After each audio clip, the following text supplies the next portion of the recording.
उसकी आंखें ठंडक से भरी थीं। बच्चे, बस इंतजार करो।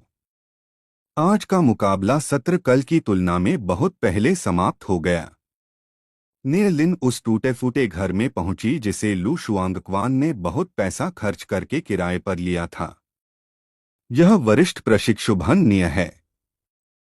लू शुआंगक्वान तुरंत आंगन में दौड़कर आया और बोला, भाई फेई, आर्यन, वरिष्ठ बहन नेलिन आ गई हैं। आर्यन आंगन से बाहर निकला और बोला, बधाई हो।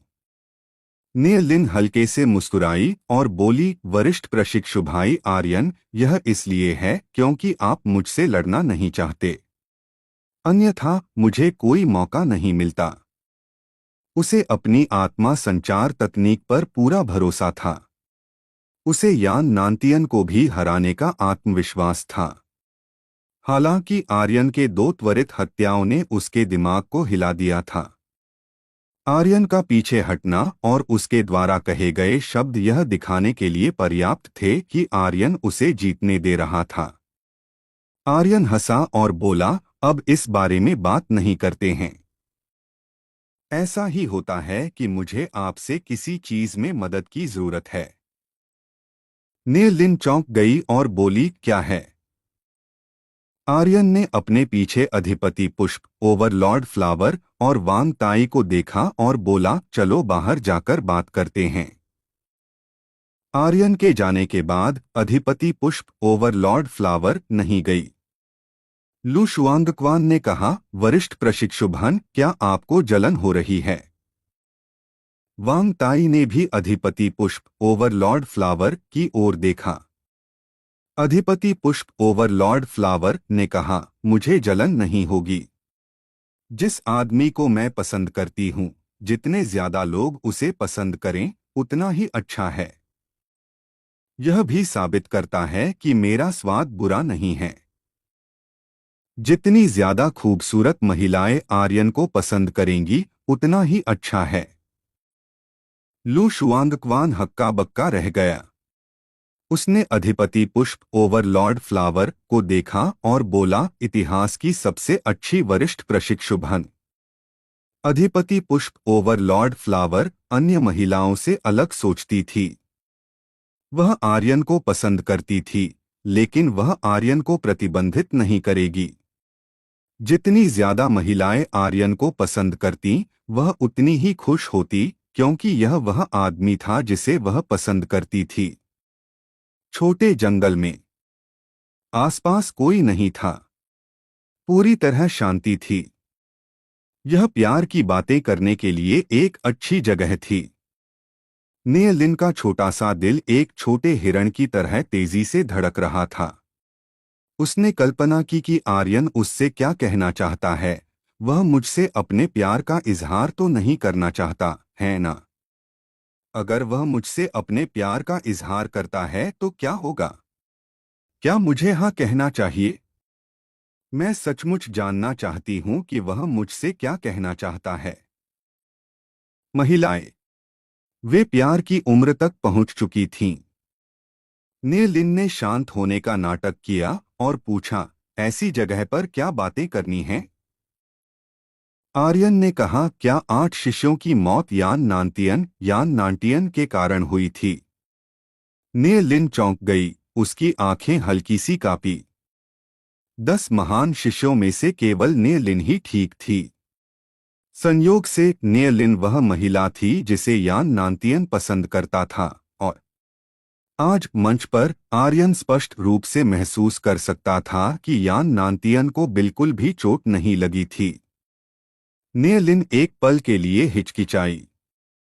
इसके बाद आर्यन ने कहा, छोड़ो, 8 महान शिष्यों की मौत का मुझसे कोई लेना देना नहीं है, और मैं इसमें शामिल नहीं होना चाहता।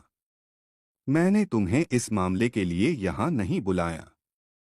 मैं 12 नरक कटाई वालों को पकड़ना चाहता हूँ। मुझे तुम्हारी मदद चाहिए। जैसे ही उसने अपना वाक्य खत्म किया, नेलिन ने आर्यन को सदमे से भरे चेहरे से देखा और बोली, क्या तुम पागल हो? आर्यन ने कहा, मैं पागल नहीं हूँ।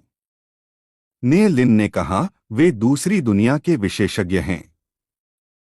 एक ही नज़र से वे रेड स्टार दायरे के शीर्ष विशेषज्ञों को तुरंत मार सकते हैं।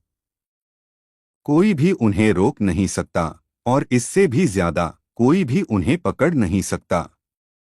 यह तो बस असंभव था।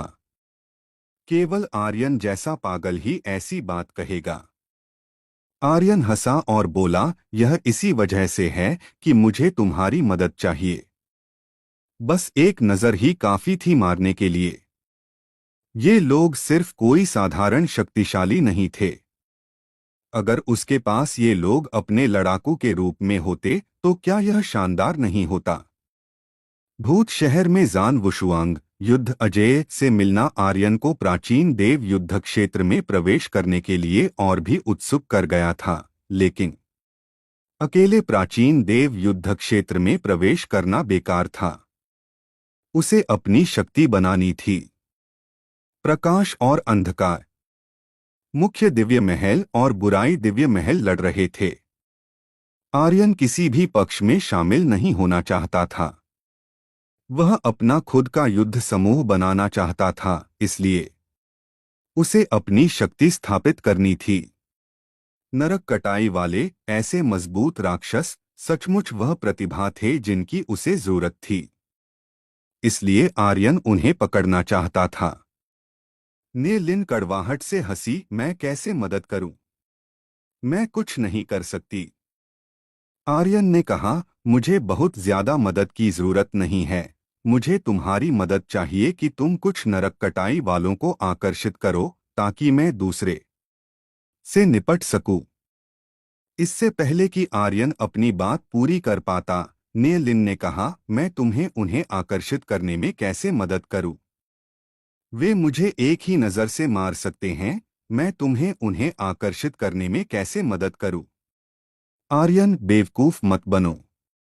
हजारों सालों से अनगिनत लोगों के तुम्हारे जैसे ही विचार रहे हैं, लेकिन अंत में वे सब मर गए। तुम किसी और से बेहतर जानते हो कि मैड डॉग, पागल कुत्ता, कैसे मरा। क्या तुम उसके नक्शेकदम पर चलना चाहते हो? मैं तुम्हारी मदद नहीं करूंगी। और तो और मैं तुम्हारी मदद कर भी नहीं सकती। ने लिन के ठंडे चेहरे को देखकर आर्यन हल्के से मुस्कुराया और बोला, मैं तो बस मजाक कर रहा था। बस यह मान लो कि मैंने कुछ कहा ही नहीं। इसके बाद आप लोगों को यह स्टोरी कैसी लग रही है, कमेंट करके जरूर बताएं। और बने रहे आप अपने जीवपति त्रिपाठी जी के साथ। धन्यवाद मित्रों। एपिसोड 1830। झाड़ू लगाने वाले साधु। अलग अलग पथ वाले लोग एक साथ योजना नहीं बना सकते। आर्यन ने सोचा था कि वह नी लिन को बहुत अच्छी तरह समझता है, लेकिन उसे एहसास हुआ कि वह गलत था। शायद वह सचमुच नहीं समझता था। नरक का कालदूत पलक झपकते ही सब कुछ मार देता है। हर कोई मौत से डरता है, और नी लिन भी इसका अपवाद नहीं थी। क्या आर्यन बहुत ज्यादा सोच रहा था? शायद, लेकिन आर्यन का नी लिन से इसके बाद शायद कोई संपर्क नहीं होगा, क्योंकि वे एक ही पथ पर नहीं थे। अस्वीकृति एक बात थी। मुख्य बात नी लिन का भाव और उसके कहे शब्द थे। और फिर से वह स्पष्ट रूप से जानती थी कि 8 महान शिष्य सभी यान नांटियन के हाथों मर चुके थे, लेकिन उसने यह जोर से नहीं कहा। यान नांटियन अपने लिए रास्ता साफ कर रहा था, और साथ ही उसे भी रास्ता साफ करने में मदद कर रहा था। आर्यन, आर्यन, आर्यन। नी लिन आर्यन के पीछे भागी। आर्यन मुड़ा नहीं। नी लिन ने जोर से पैर पटके और गुस्से में कहा, अगर तुम मरना चाहते हो तो जाओ। आर्यन छोटे जंगल से गायब हो गया। नी लिन बहुत गुस्से में थी। उसने सोचा था कि आर्यन उसकी बात सुनेगा, और यहाँ तक कि उसे कल यान नांटियन से निपटने के लिए इस्तेमाल किया जाएगा, लेकिन अब अपने दिल में वह यह भी जानती थी कि आर्यन का अब उससे कोई संपर्क नहीं होगा। वे दोनों दो समानांतर रेखाओं की तरह थे, बिना किसी प्रतिच्छेदन के। काफी देर बाद नीलिन की आंखों में एक तेज रोशनी चमक उठी।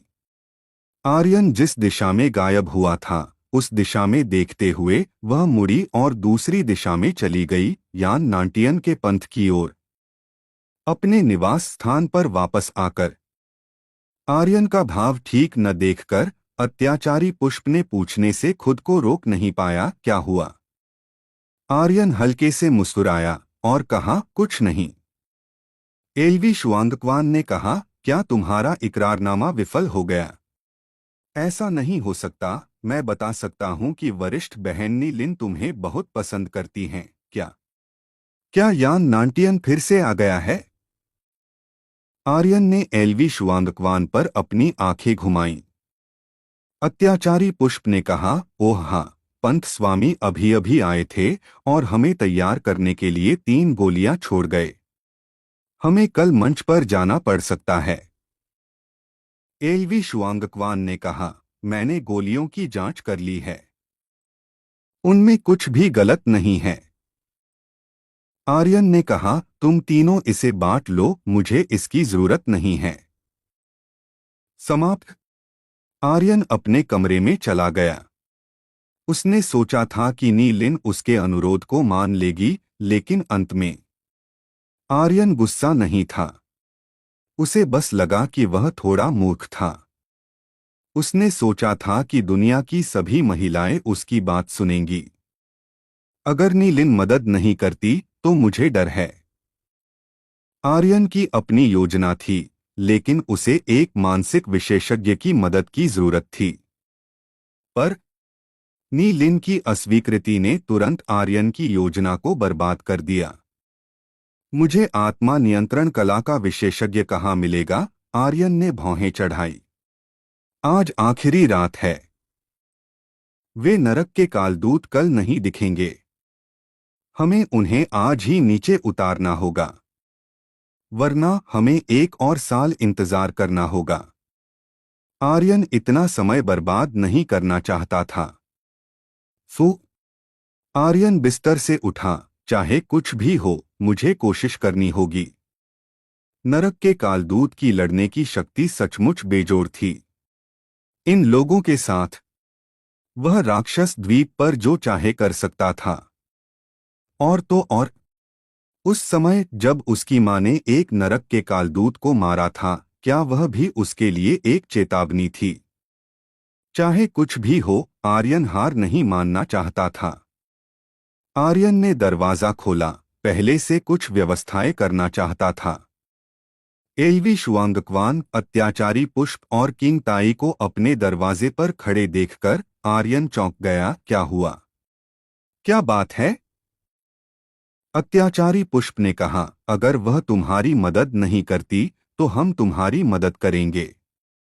एलवी शुआंगक्वान ने कहा, भाई आर्यन, क्या यह सिर्फ एक ब्रेकअप नहीं है? क्या बड़ी बात है? मुझमें, एलवी शुआंगक्वान में, कोई और क्षमता नहीं है, लेकिन सुंदर कनिष्ठ बहन को खोजने की मेरी क्षमता बहुत मजबूत है। किंग ताई ने बस इतना कहा, भाई आर्यन, हम अभी भी यहीं हैं। क्या हुआ? क्या हुआ? आर्यन थोड़ा भ्रमित था। वह केवल 2 घंटे से भी कम समय से अपने कमरे में लेटा था। क्या हुआ था? एलवी शुआंगक्वान ने कहा, मुझे पहले ही खबर मिल चुकी है। आर्यन ने पूछा, क्या खबर? एलवी शुआंगक्वान ने दांत पीसे और कहा, नी लिन ने पहले ही यान नांटियन के प्रस्ताव को स्वीकार कर लिया है और उसने कहा कि तुम उसे लगातार परेशान कर रहे हो, इसलिए वह कल की प्रतियोगिता में तुम्हें हराने के लिए अपनी पूरी ताकत लगा देगी। भाई आर्यन, इस तरह की महिला इसके लायक नहीं है। सही है, इस तरह की महिला को तुम्हें पसंद करने की योग्यता भी नहीं है, अत्याचारी पुष्प ने गुस्से से कहा। किंग ताई ने बस इतना कहा, नहीं। आर्यन हंसा। यह एक बहुत ही आरामदायक मुस्कान थी। महिलाएं, महिलाएं, मेरे पास इतनी सारी महिलाएं हैं, मुझे प्यार के क्षेत्र में एक अनुभवी माना जा सकता है ना? लेकिन मैं अभी भी नहीं समझता कि एक महिला किस तरह का जानवर है। आर्यन कड़वाहट से हंसा। उन्हें अलग हुए सिर्फ 2 घंटे हुए थे और नीलिन बदल गई थी। यह आर्यन के लिए मायने नहीं रखता था। उसे परवाह नहीं थी कि नीलिन किसे चुनती है, क्योंकि इसका उससे कोई लेना देना नहीं था। आर्यन की कड़वी मुस्कान देखकर अत्याचारी पुष्प को थोड़ा दर्द हुआ और उसने कहा, आर्यन दुखी मत हो। आर्यन ने कहा, मैं दुखी नहीं हूँ, बिल्कुल नहीं। सच में मैं अभी भी अवर्णनीय रूप से खुश हूँ। वह अभी थोड़ा दोषी महसूस कर रहा था, अपने विचारों को दूसरों पर थोप रहा था, लेकिन अब वह अपराध बोध चला गया था। भाई आर्यन, अगर तुम दुखी हो तो बस रो दो, एलवी शुआंगक्वान ने कहा। वे दोनों हर जगह अपना प्यार दिखा रहे हैं और बाहर बहुत से लोग तुम्हें एक मेंढक के रूप में हंस रहे हैं जो हंस का मांस खाना चाहता है। वे कह रहे हैं कि तुम खुद को ज्यादा आंक रहे हो। वे कह रहे हैं कि तुम बहुत आत्ममुग्ध हो, जैसे तुम 2 मैच जीतने के बाद नवागंतुक राजा हो। तरह तरह के अप्रिय शब्द थे। एलवी शुआंगक्वान ने सब कुछ नहीं कहा। आर्यन ने कहा, मैं रोऊं? मुझे तो हंसना चाहिए। छोड़ो, अब इस बारे में बात नहीं करते हैं। आर्यन ने कहा, मैं घूमने जा रहा हूं। वह इलाके की जांच करना चाहता था और एक आखिरी व्यवस्था करना चाहता था। मैं भी जा रहा हूं, अत्याचारी पुष्प तुरंत पीछे हो लिया। वांग ताई ने भी एक कदम आगे बढ़ाया। एलवी शुआंगक्वान ने कहा, मैं भी जाऊंगा। अगर तुम इसे और बर्दाश्त नहीं कर सकते तो मेरे पास एक और सहायक होगा। इस राक्षस पर्वत का केवल एक ही निकास है और तीनों तरफ चट्टानें हैं। क्या होगा यदि? आर्यन नहीं जानता था कि हंसे या रोए। अंततः आर्यन ने कहा, मैं तुम लोगों की सचमुच प्रशंसा करता हूं। मैंने कभी नी लिन से इकरार नहीं किया। जिस बात पर मैं उससे चर्चा करने जा रहा था वह यह थी कि रात में दिखाई देने वाले नरक के कालदूत से कैसे निपटा जाए। मैं उन सभी को पकड़ना चाहता हूं। तीनों ने यह सुनकर सभी चौंक गए। अंत में वांग ताई ने कहा, भाई आर्यन, हमसे कुछ भी मत छिपाओ। उन्हें बिल्कुल भी विश्वास नहीं हुआ। आर्यन निशब्द था और कहा, मैं सचमुच उसके साथ नरक के कालदूत को पकड़ने के बारे में चर्चा कर रहा हूं। क्या तुम लोग मदद करना चाहते हो? अगर तुम तीनों एक साथ हो तो शायद एक मौका हो। हाँ, क्या तुम तीनों हमारी मदद करने को तैयार हो? आर्यन ने गंभीरता से पूछा। इस क्षण फटे पुराने कपड़े पहने एक बूढ़ा साधु द्वार के सामने प्रकट हुआ। राक्षस मंदिर का रक्षक बूढ़ा साधु। शाओलिन मंदिर के झाड़ू लगाने वाले साधु के बराबर एक असाधारण अस्तित्व। उसके प्रकट होने से आर्यन का चेहरा तनावग्रस्त हो गया। बूढ़े साधु की आंखें निर्जीव थीं। वांग ताई की पीठ पर भूरी हड्डियां तुरंत फैल गईं और भारी तलवार गिर गई, जैसे किसी महान शत्रु का सामना कर रहा हो। आर्यन ने तुरंत कहा, कुछ मत करो, हम में से कोई भी उनके मुकाबले का नहीं है। भागने का मौका ढूंढो। आप लोगों को यह स्टोरी कैसी लग रही है, कमेंट करके जरूर बताएं। और बने रहे आप अपने जीवपति त्रिपाठी जी के साथ। धन्यवाद मित्रों। हेलो दोस्तों, आप लोगों का स्वागत है हमारे चैनल स्टोरी बाय डी के एफएम पर। दोस्तों, अगर हमारे चैनल पर नए हो तो सब्सक्राइब कर लो हमारे चैनल स्टोरी बाय डी के एफएम को, क्योंकि स्पिरिट वर्ल्ड और सुपर योद्धा ध्रुव रिटर्न हमारे ही चैनल पर सबसे पहले आता है।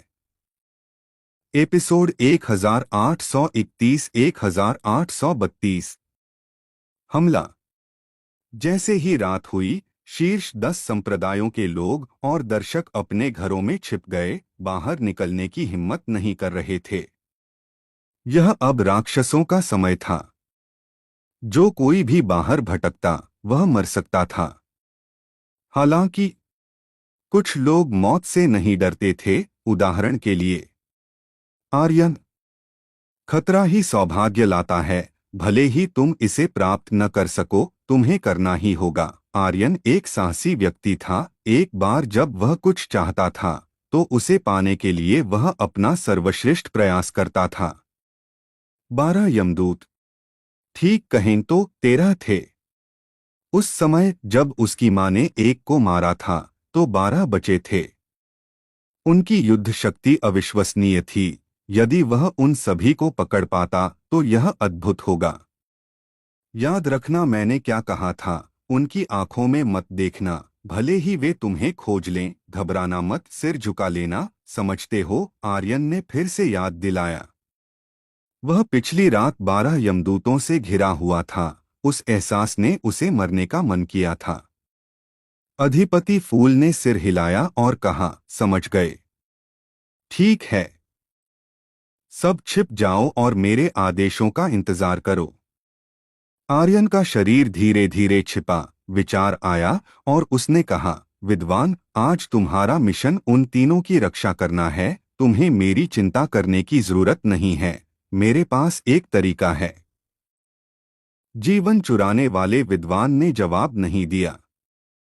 आर्यन ने फिर से कहा, मैं अपनी रक्षा कर सकता हूं, मैं नहीं चाहता कि उन तीनों को कुछ हो। यदि नी लिन उसकी मदद कर रही होती तो आर्यन जीवन चुराने वाले विद्वान को भी उसकी रक्षा के लिए भेजता। आर्यन जीवन चुराने वाले विद्वान की शक्ति से बहुत परिचित था। यदि वह मदद करता तो वह निश्चित रूप से उनकी रक्षा कर पाता। बस इतना ही था। नीलिन ने उसे अपना वाक्य पूरा नहीं करने दिया। बेशक वह आर्यन के साथ जोखिम नहीं लेना चाहती थी। वे यमदूत थे, एक ऐसी सत्ता जो एक ही नज़र में लोगों को पलक झपकते ही मार सकती थी। जीवन चुराने वाले विद्वान ने अभी भी बात नहीं की। आर्यन जानता था कि जीवन चुराने वाला विद्वान निश्चित रूप से उसके आदेशों का पालन करेगा। समय मिनट दर मिनट बीतता गया। 12 बज चुके थे।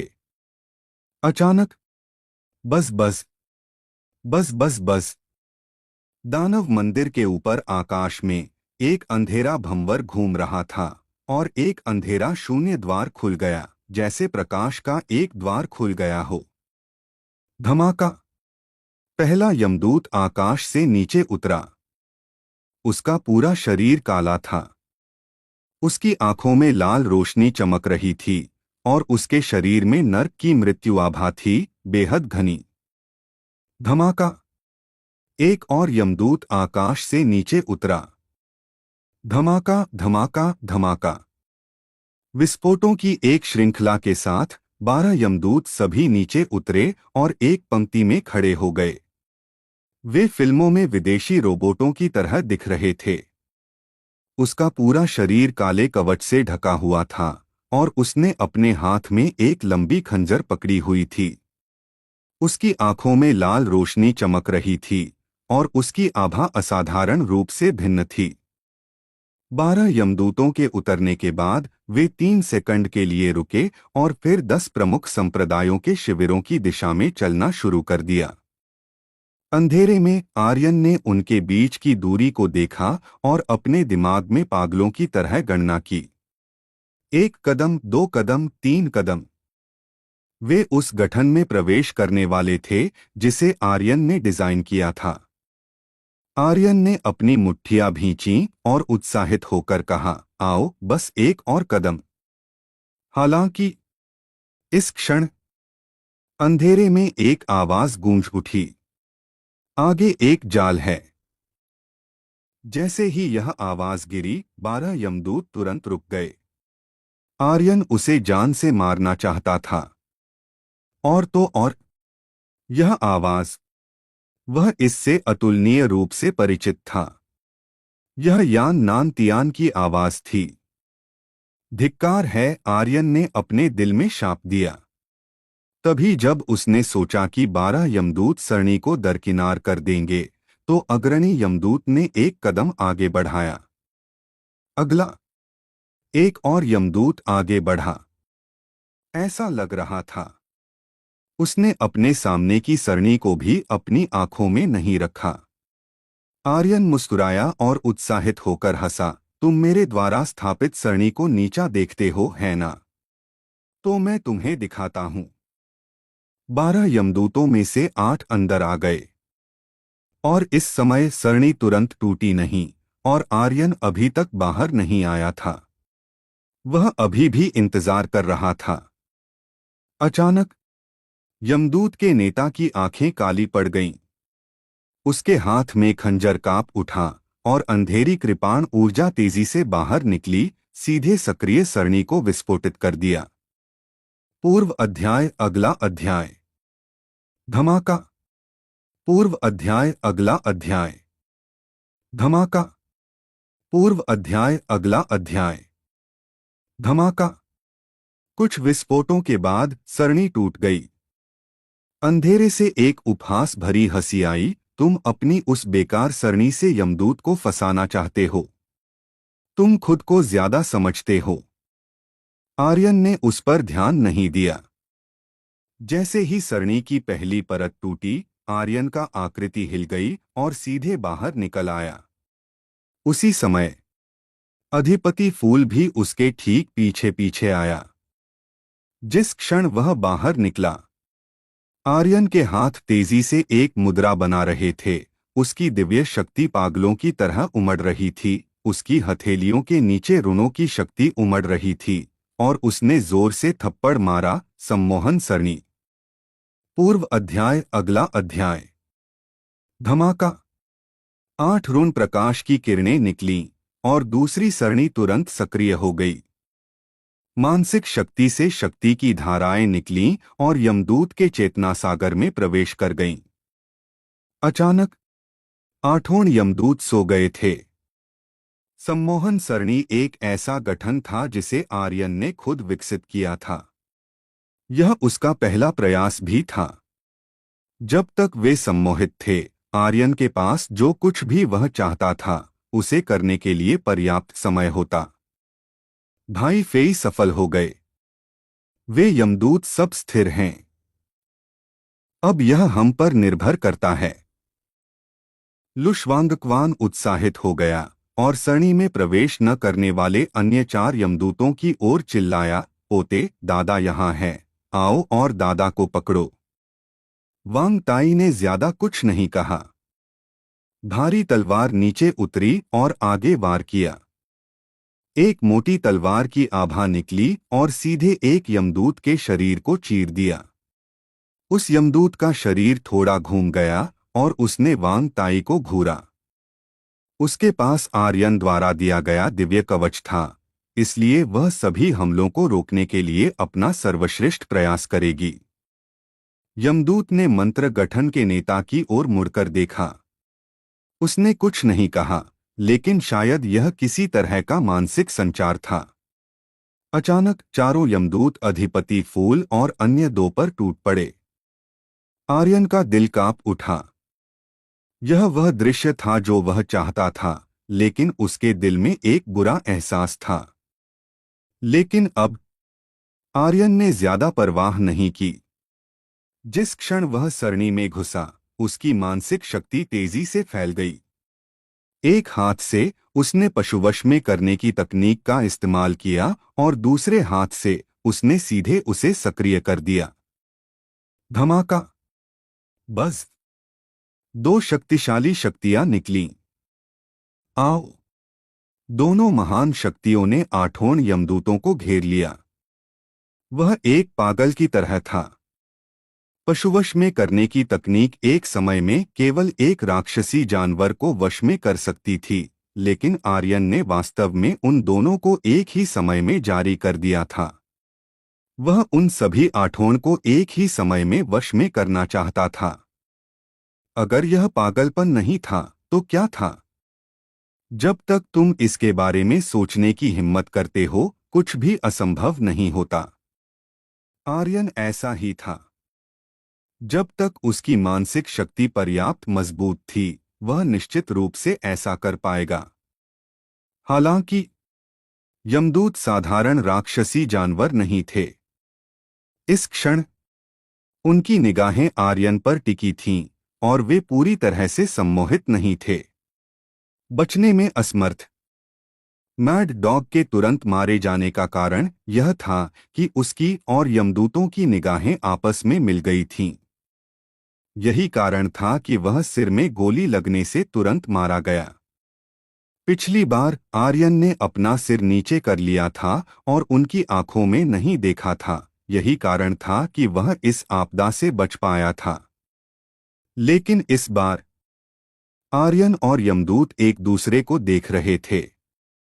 उसी क्षण आर्यन के दिमाग में तुरंत मौत का विचार आया। वह एहसास बेहद असहज था, जैसे उसका शरीर पल भर में सूख गया हो। पूर्व अध्याय अगला अध्याय। धमाका। पूर्व अध्याय अगला अध्याय। धमाका। पूर्व अध्याय अगला अध्याय। धमाका। आर्यन का संसार घूम रहा था। उसने खून से भरा आसमान देखा, खून की एक नदी और दूर लाशों का एक ऊंचा पहाड़।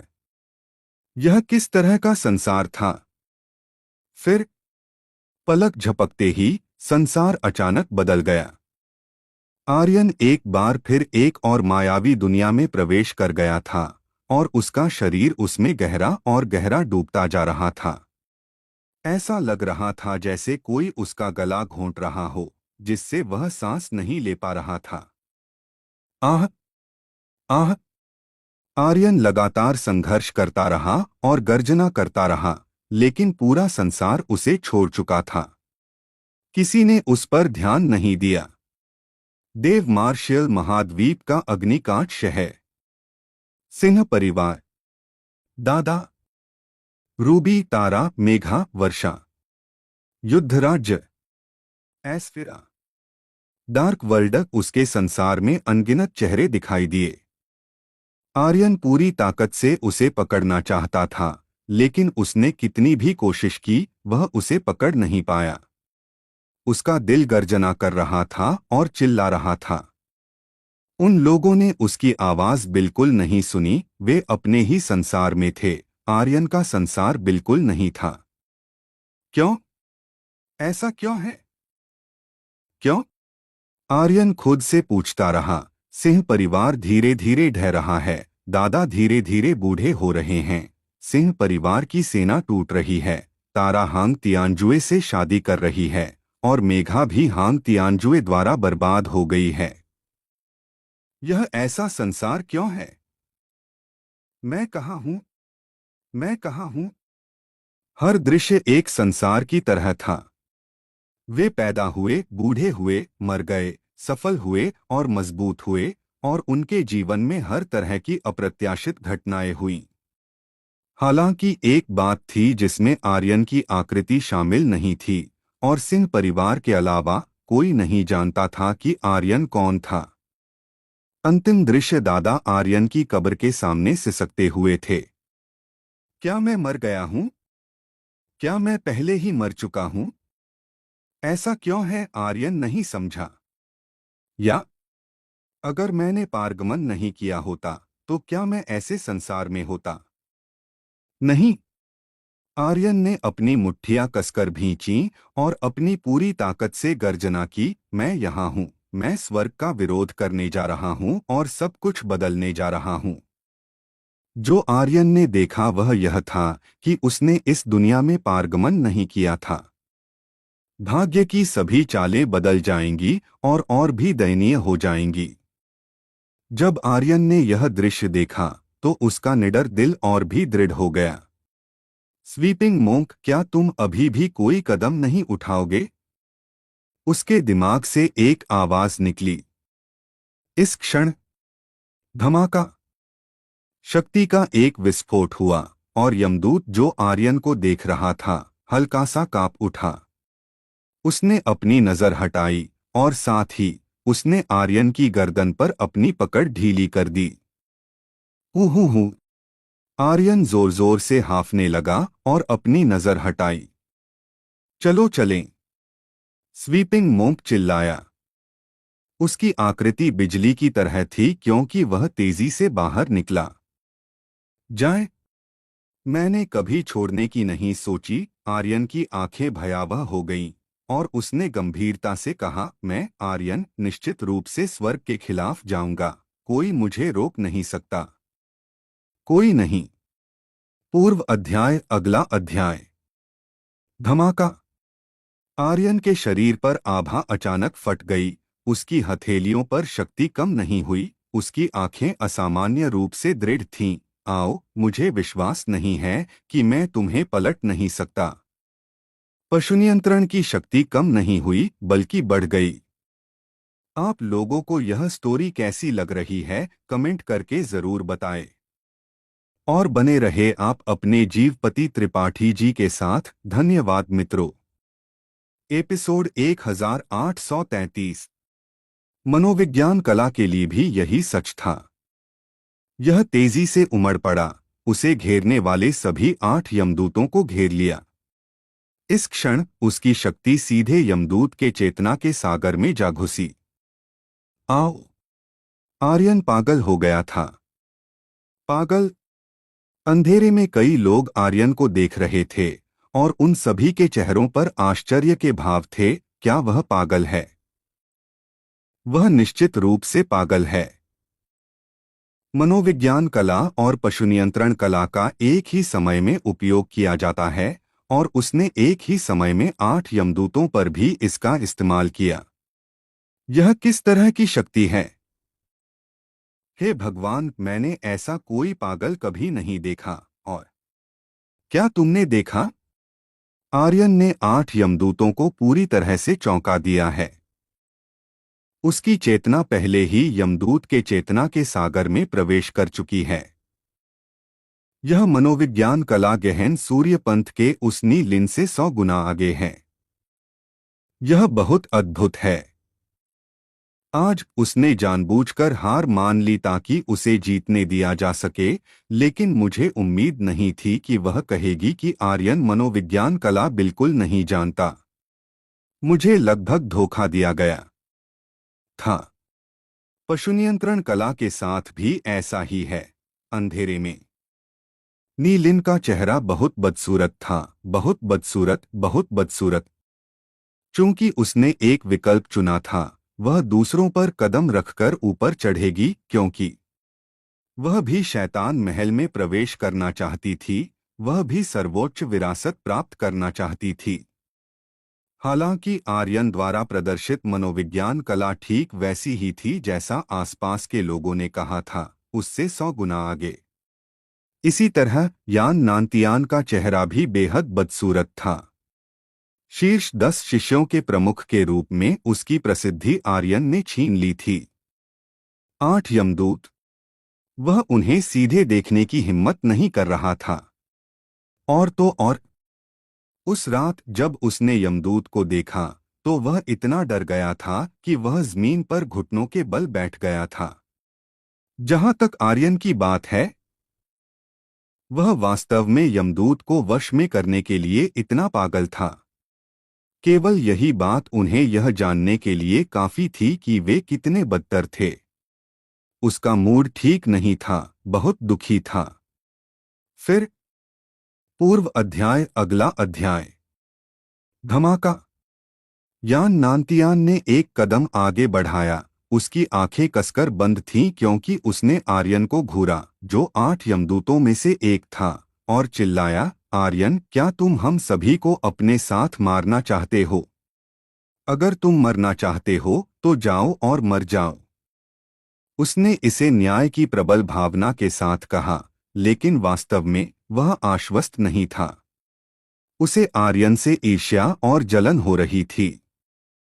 इस समय नी लिन भी खड़ी हुई और बोली, यमदूत 1000 से अधिक वर्षों से राक्षस पर्वत के शिखर पर है और इन 1000 वर्षों में यह शांतिपूर्ण रहा है, लेकिन तुम आर्यन बदलना चाहते हो। क्या तुम हम सभी को मारना चाहते हो?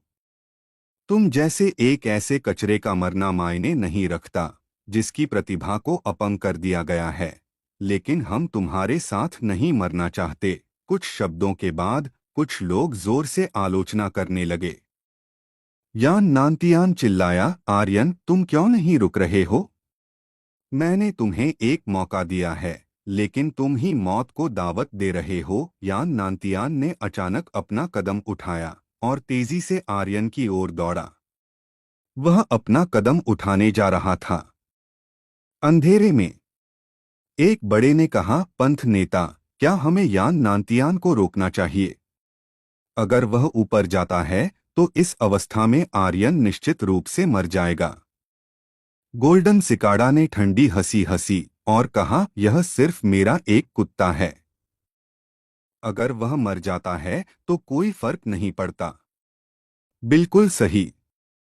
पंथ नेता के सामने हमारे कनिष्ठ भाई को मारना और उसके सामने पंथ नेता को धमकी देना उसे 10,000 बार मरने के लिए काफी है। अगर वह मरता है तो उसे ठीक ही हुआ। गोल्डन सिकाड़ा ने ठंडी हंसी हंसी। उसने 2 प्रतियोगिताओं में पहला स्थान प्राप्त करके अपना मिशन पहले ही पूरा कर लिया था और किसी को नहीं पता चलेगा कि आर्यन ने पहला स्थान प्राप्त किया था।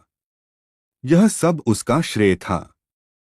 जहां तक आर्यन की मौत की बात है, यहां तक कि अगर यान नांतियान ने कोई कदम नहीं उठाया तो भी वह आर्यन को मारने का तरीका सोच लेगा। अचल अष्टवायु में निरंतर ईश्वर विस्फोटक मुट्ठी बाधित हो गई।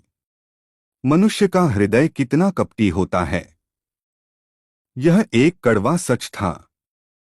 स्वर्ग विच्छेदक पंथ के गोल्डन सिकाड़ा भी आर्यन की मृत्यु की कामना कर रहे थे। भला यान नांटियन की तो बात ही क्या। गोल्डन सिकाड़ा यान नांटियन के हमले पर गर्व से मुस्कुराया। वह बच नहीं सकता था। आर्यन पूरी तरह से पशु वशीकरण और मानसिक कलाओं में डूबा हुआ था। उसे उम्मीद नहीं थी कि यान नांटियन इस समय पैदा होगा और न ही उसे उम्मीद थी कि नी लिन उसे गिरे हुए पर लात मारेगी। शायद यही मानव हृदय था। Boom boom boom. यान नांटियन पास आने की हिम्मत नहीं कर रहा था। वह नरक रीपर से बेहद डरता था, लेकिन उसकी शक्तिशाली तलवार आभा आसानी से आर्यन की ओर वार कर सकती थी। तियानक स्वान तलवार तकनीक। तलवार की आभा आकाश तक उठ रही है। यान नांटियन ने चिल्लाया। उसके हाथ में लंबी तलवार तलवार की आभा की एक मोटी परत से ढकी थी जो सीधे आर्यन की ओर बढ़ी। हाँ हाँ हाँ, नरक में जाओ बच्चे, एक गहरी आवाज थी। तियानक सुआन तलवार तकनीक। यह एक सर्वोच्च तलवार तकनीक है। एक चाल और वह मर जाएगा। एक नीला योद्धा उस चाल को रोक नहीं सकता। यान नांटियन ने अपनी 80% ताकत का इस्तेमाल किया। लाल ग्रह पर एक शिखर योद्धा भी उसे रोक नहीं पाएगा, भला एक नीला योद्धा तो क्या। यह बच्चा मर गया। हड़कंप मच गया। नी लिन की आंखों में कोई दर्द नहीं था, केवल ठंडक थी, क्योंकि वह अच्छी तरह से जानती थी कि उसे अपने दिल में क्या चाहिए था। उसने अपनी आंखें सिकोड़ी और खुद से बुदबुदाई, तुम्हें मरने की जरूरत नहीं थी, लेकिन तुमने मरने का चुनाव किया। तुम स्वयं इसके जिम्मेदार हो। तलवार की आभा दहाड़ती हुई आर्यन के सिर पर वार की। पवित्र आत्मा दूत तलवार की आभा से चौंक गया। आर्यन के आदेश के बिना उसने चिल्लाया, तुम्हारे मेरे शिष्य पर घात लगाने की हिम्मत कैसे हुई? क्या तुम मरने से ऊब गए हो? पवित्र आत्मा सुरक्षा। वोंग। एक जादुई ढाल ने आर्यन को घेर लिया। तलवार की आभा पवित्र आत्मा सुरक्षा पर वार की, जिससे 99% नुकसान अवरुद्ध हो गया। फिर भी आर्यन का शरीर हल्का सा कांप उठा। उसकी एचपी स्वास्थ्य बिंदु काफी कम हो गई। यह बात नहीं थी। मुख्य बात यह थी कि यान नांटियन के हमले ने आर्यन के दिमाग को अराजकता में डाल दिया था। उसकी आत्मा संचार तकनीक और पशु वशीकरण तकनीक कांपने लगी और वह अपने हाथों से नियंत्रित कर रहा था। वह शक्ति ढहने के कगार पर थी। आर्यन ने यान नांटियन को घूरा और उसकी आंखों में एक ठंडी रोशनी चमकी। मुझ पर घात लगा रहे हो? उसकी तलवार ने आर्यन को नहीं मारा, सभी ने हांफते हुए यान नांटियन की ओर देखा। अपनी 80% शक्ति से आर्यन को न मार पाना यान नांटियन के लिए एक बड़ा अपमान था। यान नांटियन बेहद दुखी था। उसने ठंडी आवाज में कहा, चलो देखते हैं कि तुम अपनी तलवार को अभी भी रोक पाते हो। Swish swish swish, swish swish swish, swish swish swish. पलक झपकते ही तलवार की आभा की 100 से अधिक किरणें निकलीं। उनमें से हर एक अतुलनीय रूप से शक्तिशाली थी, जिसमें यान नांटियन की पूरी ताकत भरी हुई थी। वह आर्यन को बिना कुछ भी रोके मारना चाहता था। और तो और, यह नी लिन के सामने था, इसलिए उसे और भी ज्यादा दिखावा करना पड़ा। Boom boom boom. वह आर्यन के शरीर पर पागलों की तरह खड़ा हो गया। तलवार की आभा की 100 धारियां। आर्यन का पूरा शरीर तुरंत खून से लथपथ हो गया और दर्द असहनीय था। हालांकि वह अभी भी मरा नहीं था। शिष्य, मुझे करने दो। गुरुजी, यदि आप ऐसे ही करते रहे तो आप मर जाएंगे। आप मुझे क्यों नहीं करने देते? यहाँ तक कि अंगरक्षक श्याओ यान भी थोड़ा चिंतित था। आर्यन अभी भी दृढ़ था। हालांकि उसके दिल का गुस्सा आसमान छू गया। उसका दिमाग पूरी तरह से अस्तव्यस्त हो गया था और वह विचार जो नरक रीपर के चेतना के सागर में प्रवेश कर गया था, वह भी इस क्षण ढह गया। उसका गुस्सा अतुलनीय था। आर्यन की नजरें तन गईं और उसने चिल्लाया, यान नांटियन, तुम्हारे पूर्वजों की तैसी। आह! मर जाओ। पूर्व अध्याय, अगला अध्याय। बूम! आर्यन की मुट्ठियां फट गईं। उसका शरीर तेजी से आगे बढ़ा, सीधे यान नांटियन को लक्ष्य बनाकर, जो पास ही था। गर्जना की विस्फोटक देव मुट्ठी। बूम! उसकी भुजा जल रही थी। उसके कपड़ों के नीचे का ड्रैगनाकार का निशान भी लाल रोशनी से चमका। गूडोंग गूडोंग, जैसे वह ऊर्जा से भर गया हो। आर्यन के पैरों के नीचे से एक चकाचौंध करने वाली सफेद लौ तेजी से निकली। दृश्य अतुलनीय रूप से ठंडा था। आर्यन ने एक कदम आगे बढ़ाया। मर जाओ। नी लिन की नजरें तन गईं। उसने आर्यन की इस चाल को कई बार देखा था और हर बार वह अपने प्रतिद्वंद्वी को तुरंत मार देता था।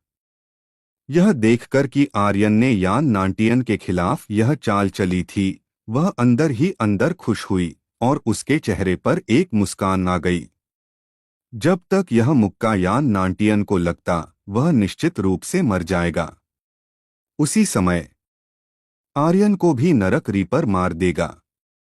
यदि ऐसा होता तो वह आसानी से इस साल की नौसिखिया राजा बन सकती थी। आखिरी हंसी उसकी होती। नी लिन खुशी से झूम उठी। आर्यन का मुक्का पड़ने ही वाला था। हालांकि नाजुक क्षण में नरक रीपर की चेतना अचानक जागृत हो गई, जैसे उसे किसी शक्ति ने बुलाया हो। उसकी आंखों में तुरंत एक लाल रोशनी चमकी। बस! उसका शरीर इतनी तेजी से हिला कि घटनास्थल पर कोई भी प्रतिक्रिया नहीं कर सका। एक काला स्टील का मुक्का जो ताड़ के पंखे जितना बड़ा था, आर्यन की ईश्वर विस्फोटक मुट्ठी की ओर बढ़ा। पलक झपकते ही यह अतुलनीय रूप से चौंकाने वाला था। आर्यन को प्रतिक्रिया करने का बिल्कुल भी समय नहीं मिला और उसका लक्ष्य यान नांटियन पर केंद्रित था और नरक रीपर अचानक बाहर निकला, इसलिए उसके पास प्रतिक्रिया करने का समय नहीं था। बूम! दोनों मुट्ठियां टकराईं। कांचा कांचा। हड्डियां टूटने की दो तीव्र आवाजें गूंजी और आर्यन को पीछे धकेल दिया गया। जमीन पर एक गहरा निशान छोड़ गया। वह सैकड़ों मीटर तक पीछे हटा, बमुश्किल चट्टान के किनारे पर रुका और नरक रीपर का काला स्टील का मुक्का भी टूट गया। बूम! एक विस्फोट। उसकी एक भुजा फट गई थी। सभी इतने सदमे में थे कि उन्होंने आवाज निकालने की हिम्मत नहीं की। यान नांटियन की भौहें भी तन गईं। आर्यन के मुक्के की शक्ति बहुत मजबूत थी।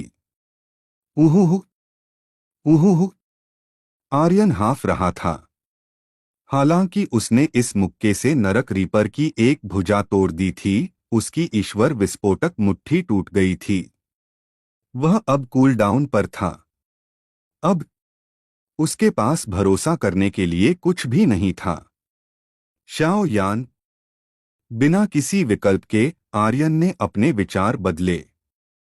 शाओ यान ने कहा, गुरुजी, मैं तैयार हूं और किसी भी समय कार्य कर सकता हूं, लेकिन मेरी वर्तमान खेती के साथ मुझे डर है कि 12 नरक रीपर से निपटना मुश्किल होगा। इस क्षण एक और जगह पर अंधेरे से 3 बेहोश शरीर फेंके गए। Bang, bang, bang. निरंकुश पुष्प वांग ताई और लवी शुआंगक्वान, लेकिन उनके पास प्राण हरने वाले विद्वान का शरीर नहीं था। इसके बजाय नरक रीपर के सीने पर एक बड़ा घाव था और घाव से एक काला तरल बह रहा था।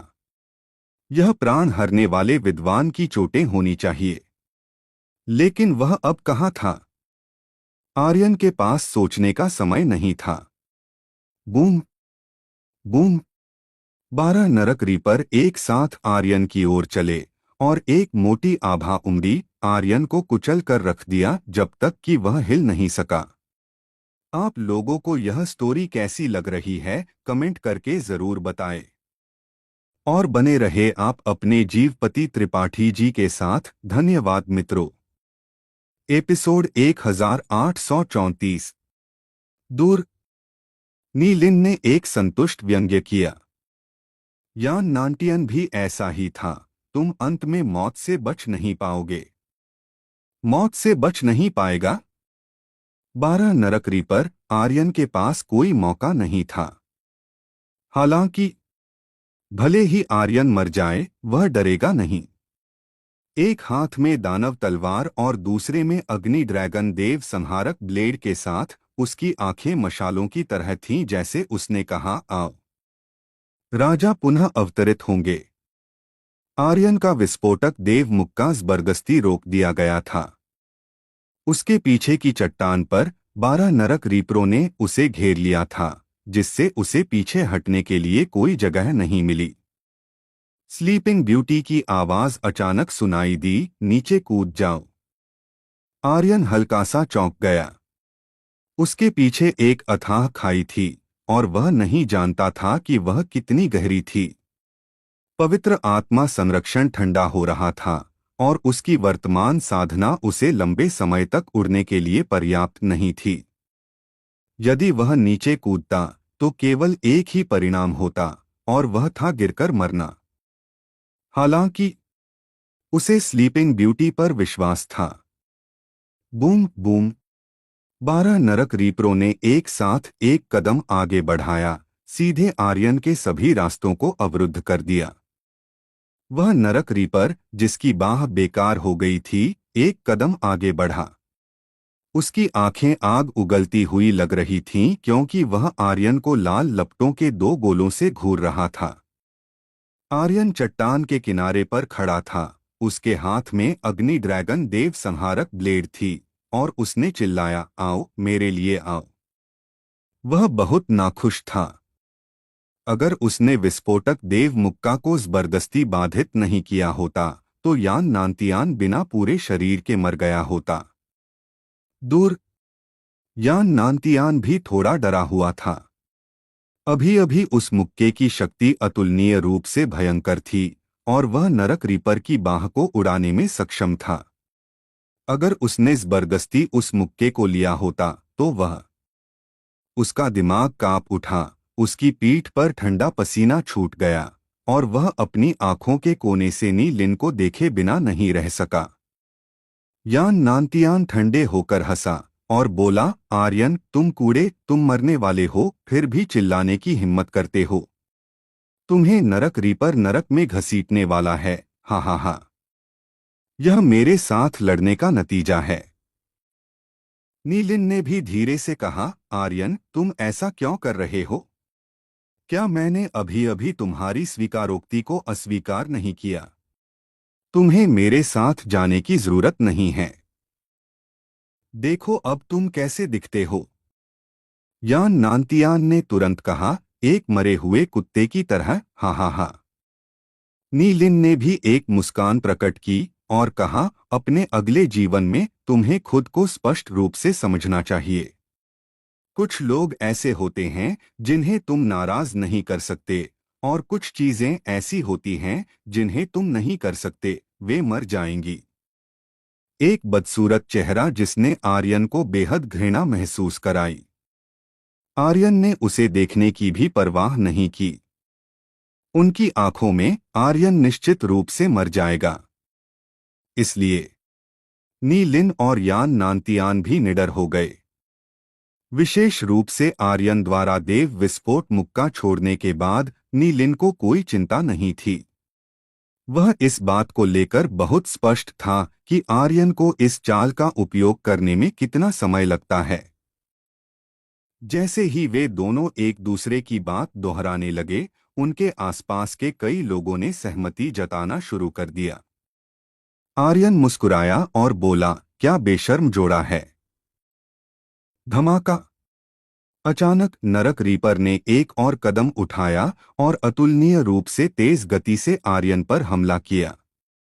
नी लिन ठंडे होकर मुस्कुराया और बोला, मैंने तुम्हें एक मौका दिया, लेकिन तुम्हें चुनना नहीं आया। तुमने यह खुद ही अपने ऊपर लाया है। आर्यन, मर जाओ। निश्चिंत रहो। मैं निश्चित रूप से तुम्हारे लिए वापस आऊंगा। आर्यन की आंखें ठंडी हो गईं क्योंकि उसने उस नरक रीपर को देखा जो उस पर हमला कर रहा था। एक विचार से एक शक्तिशाली मानसिक शक्ति फट पड़ी। बस बस बस। हवा में तेज आवाजें सुनाई दे रही थीं। मानसिक शक्ति 12 पतले धागों और आधे में विभाजित हो गई, और एक मकड़ी के जाले की तरह यह सीधे नरक रीपर की भौहों के केंद्र में जा लगी। आर्यन ने गर्जना की, मेरे साथ मरो। आह! आर्यन का शरीर पीछे की ओर गिर गया। वह सीधे अथाह खाई में गिर गया। यह भी इसी क्षण था जब 12 मानसिक शक्तियों की शक्ति फट गई। स्लीपिंग ब्यूटी की शक्ति के साथ उन्होंने जबरदस्ती 12 नरक रीपरों को अथाह खाई में घसीट लिया। पूर्व अध्याय। अगला अध्याय। Boom boom boom boom. एक के बाद एक नरक रीपरों को एक शक्तिशाली बल द्वारा सहारा दिया गया क्योंकि वे एक एक करके खाई में घुस गए। नेता, टूटी हुई बाह वाला नरक रीपर गिर गया। जिस पल वह गिरा, उसने अभी भी उसे जाने नहीं दिया। गिरते हुए वह अभी भी आर्यन की ओर भागा। उसे अपनी टूटी हुई बाह का बदला लेना था। मर गया। राक्षस मंदिर के नीचे की चट्टान से गिरने का केवल एक ही परिणाम था, और वह था मृत्यु। कोई नहीं जानता था कि वह कितना गहरा था।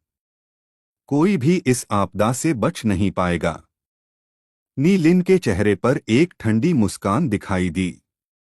उसके लिए आर्यन की मौत का मतलब था कि उसने अपने सामने एक बहुत बड़ी बाधा को हटा दिया था। अब केवल यान नानतियान ही बचा था। आह! वह मर गया। उसे नरक रीपर के खिलाफ क्यों जाना पड़ा? क्या वह मौत को दावत नहीं दे रहा था? हाँ, नरक रीपर बहुत मजबूत है। यह अफसोस की बात है। आखिरकार वह ऐसा व्यक्ति था जिसने यान नानतियान को हराया था।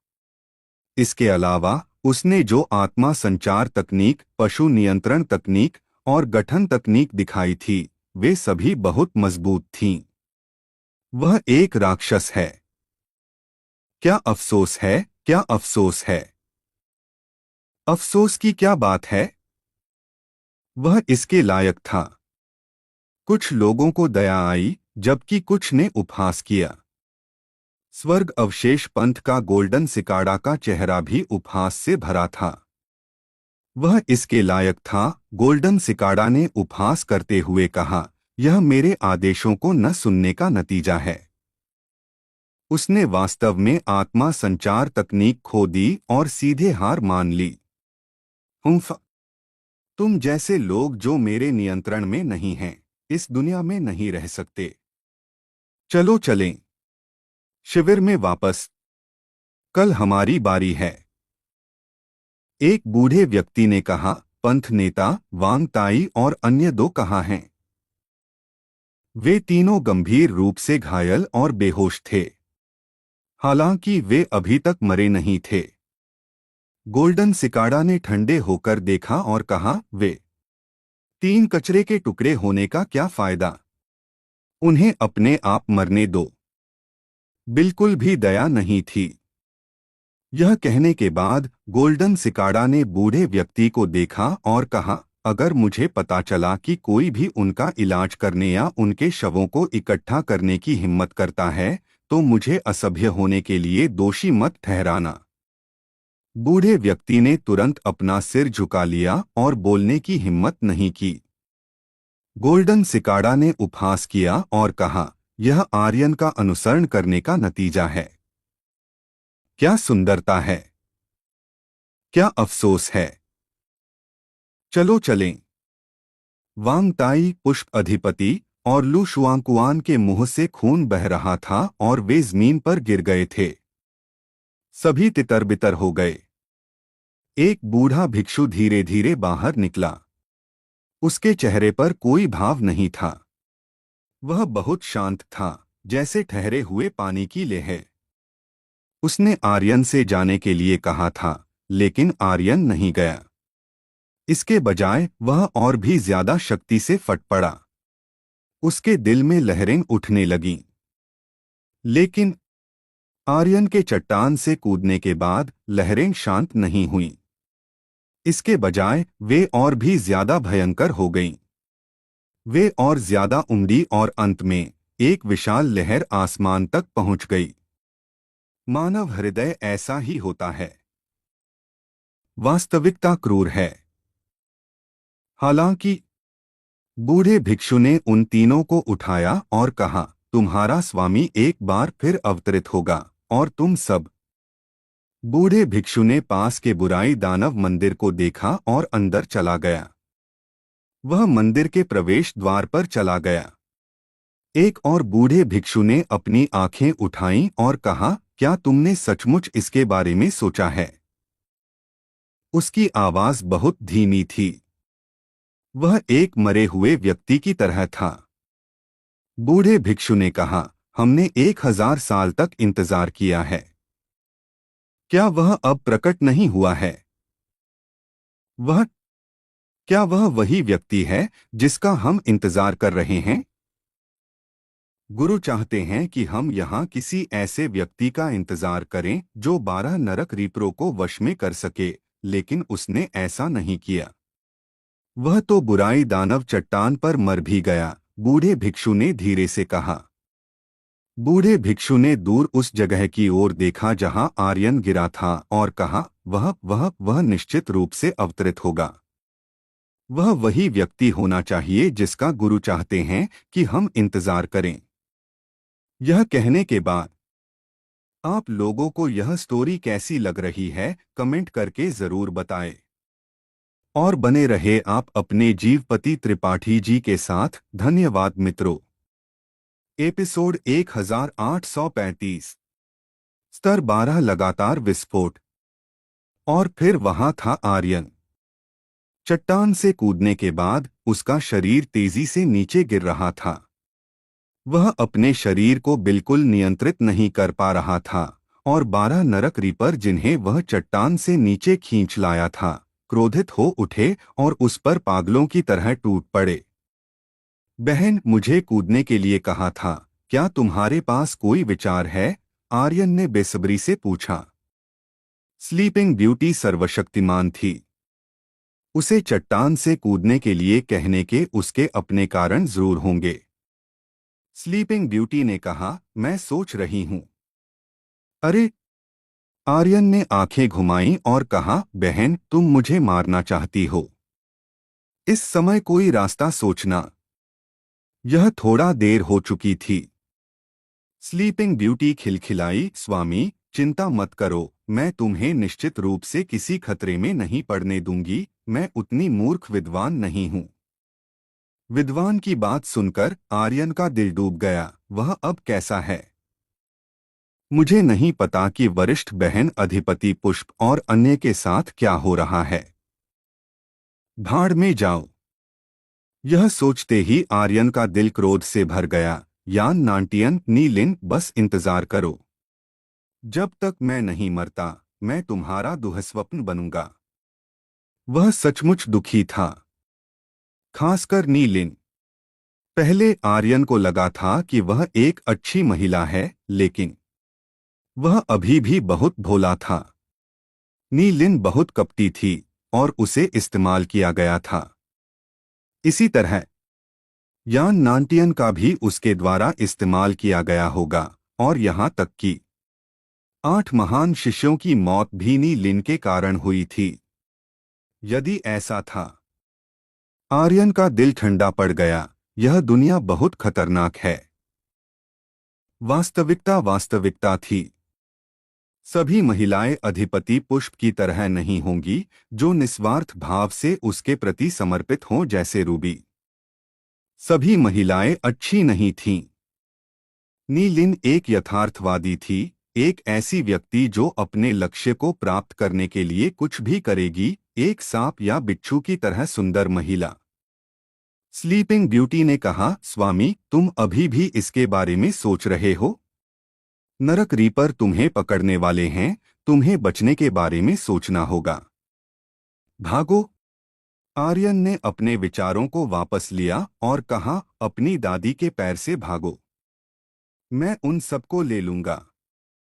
देव विस्फोट मुक्का बाधित हो गया था, लेकिन उसकी शक्ति अभी भी थी।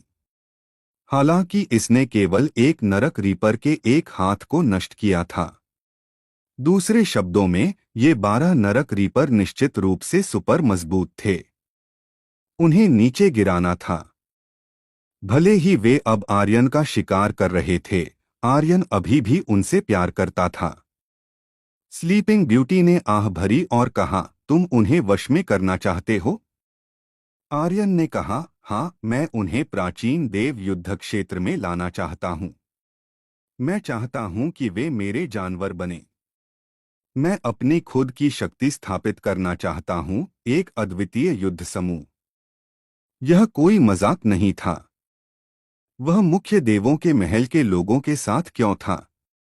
और उसे दुष्ट दिव्य महल के लोगों के साथ सब कुछ क्यों साझा करना पड़ा? वह अपना रास्ता क्यों नहीं चल सकता था?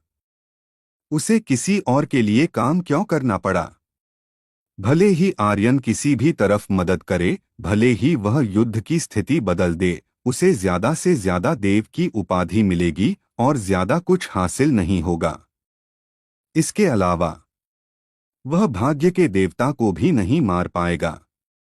यदि वह दुनिया को बदलना चाहता था और नियमों की शक्ति, नियमों की सबसे मजबूत शक्ति प्राप्त करना चाहता था, तो उसे स्वर्ग को धता बताना होगा और अपनी खुद की शक्ति स्थापित करनी होगी ताकि पूरे युद्ध का नेतृत्व कर सके।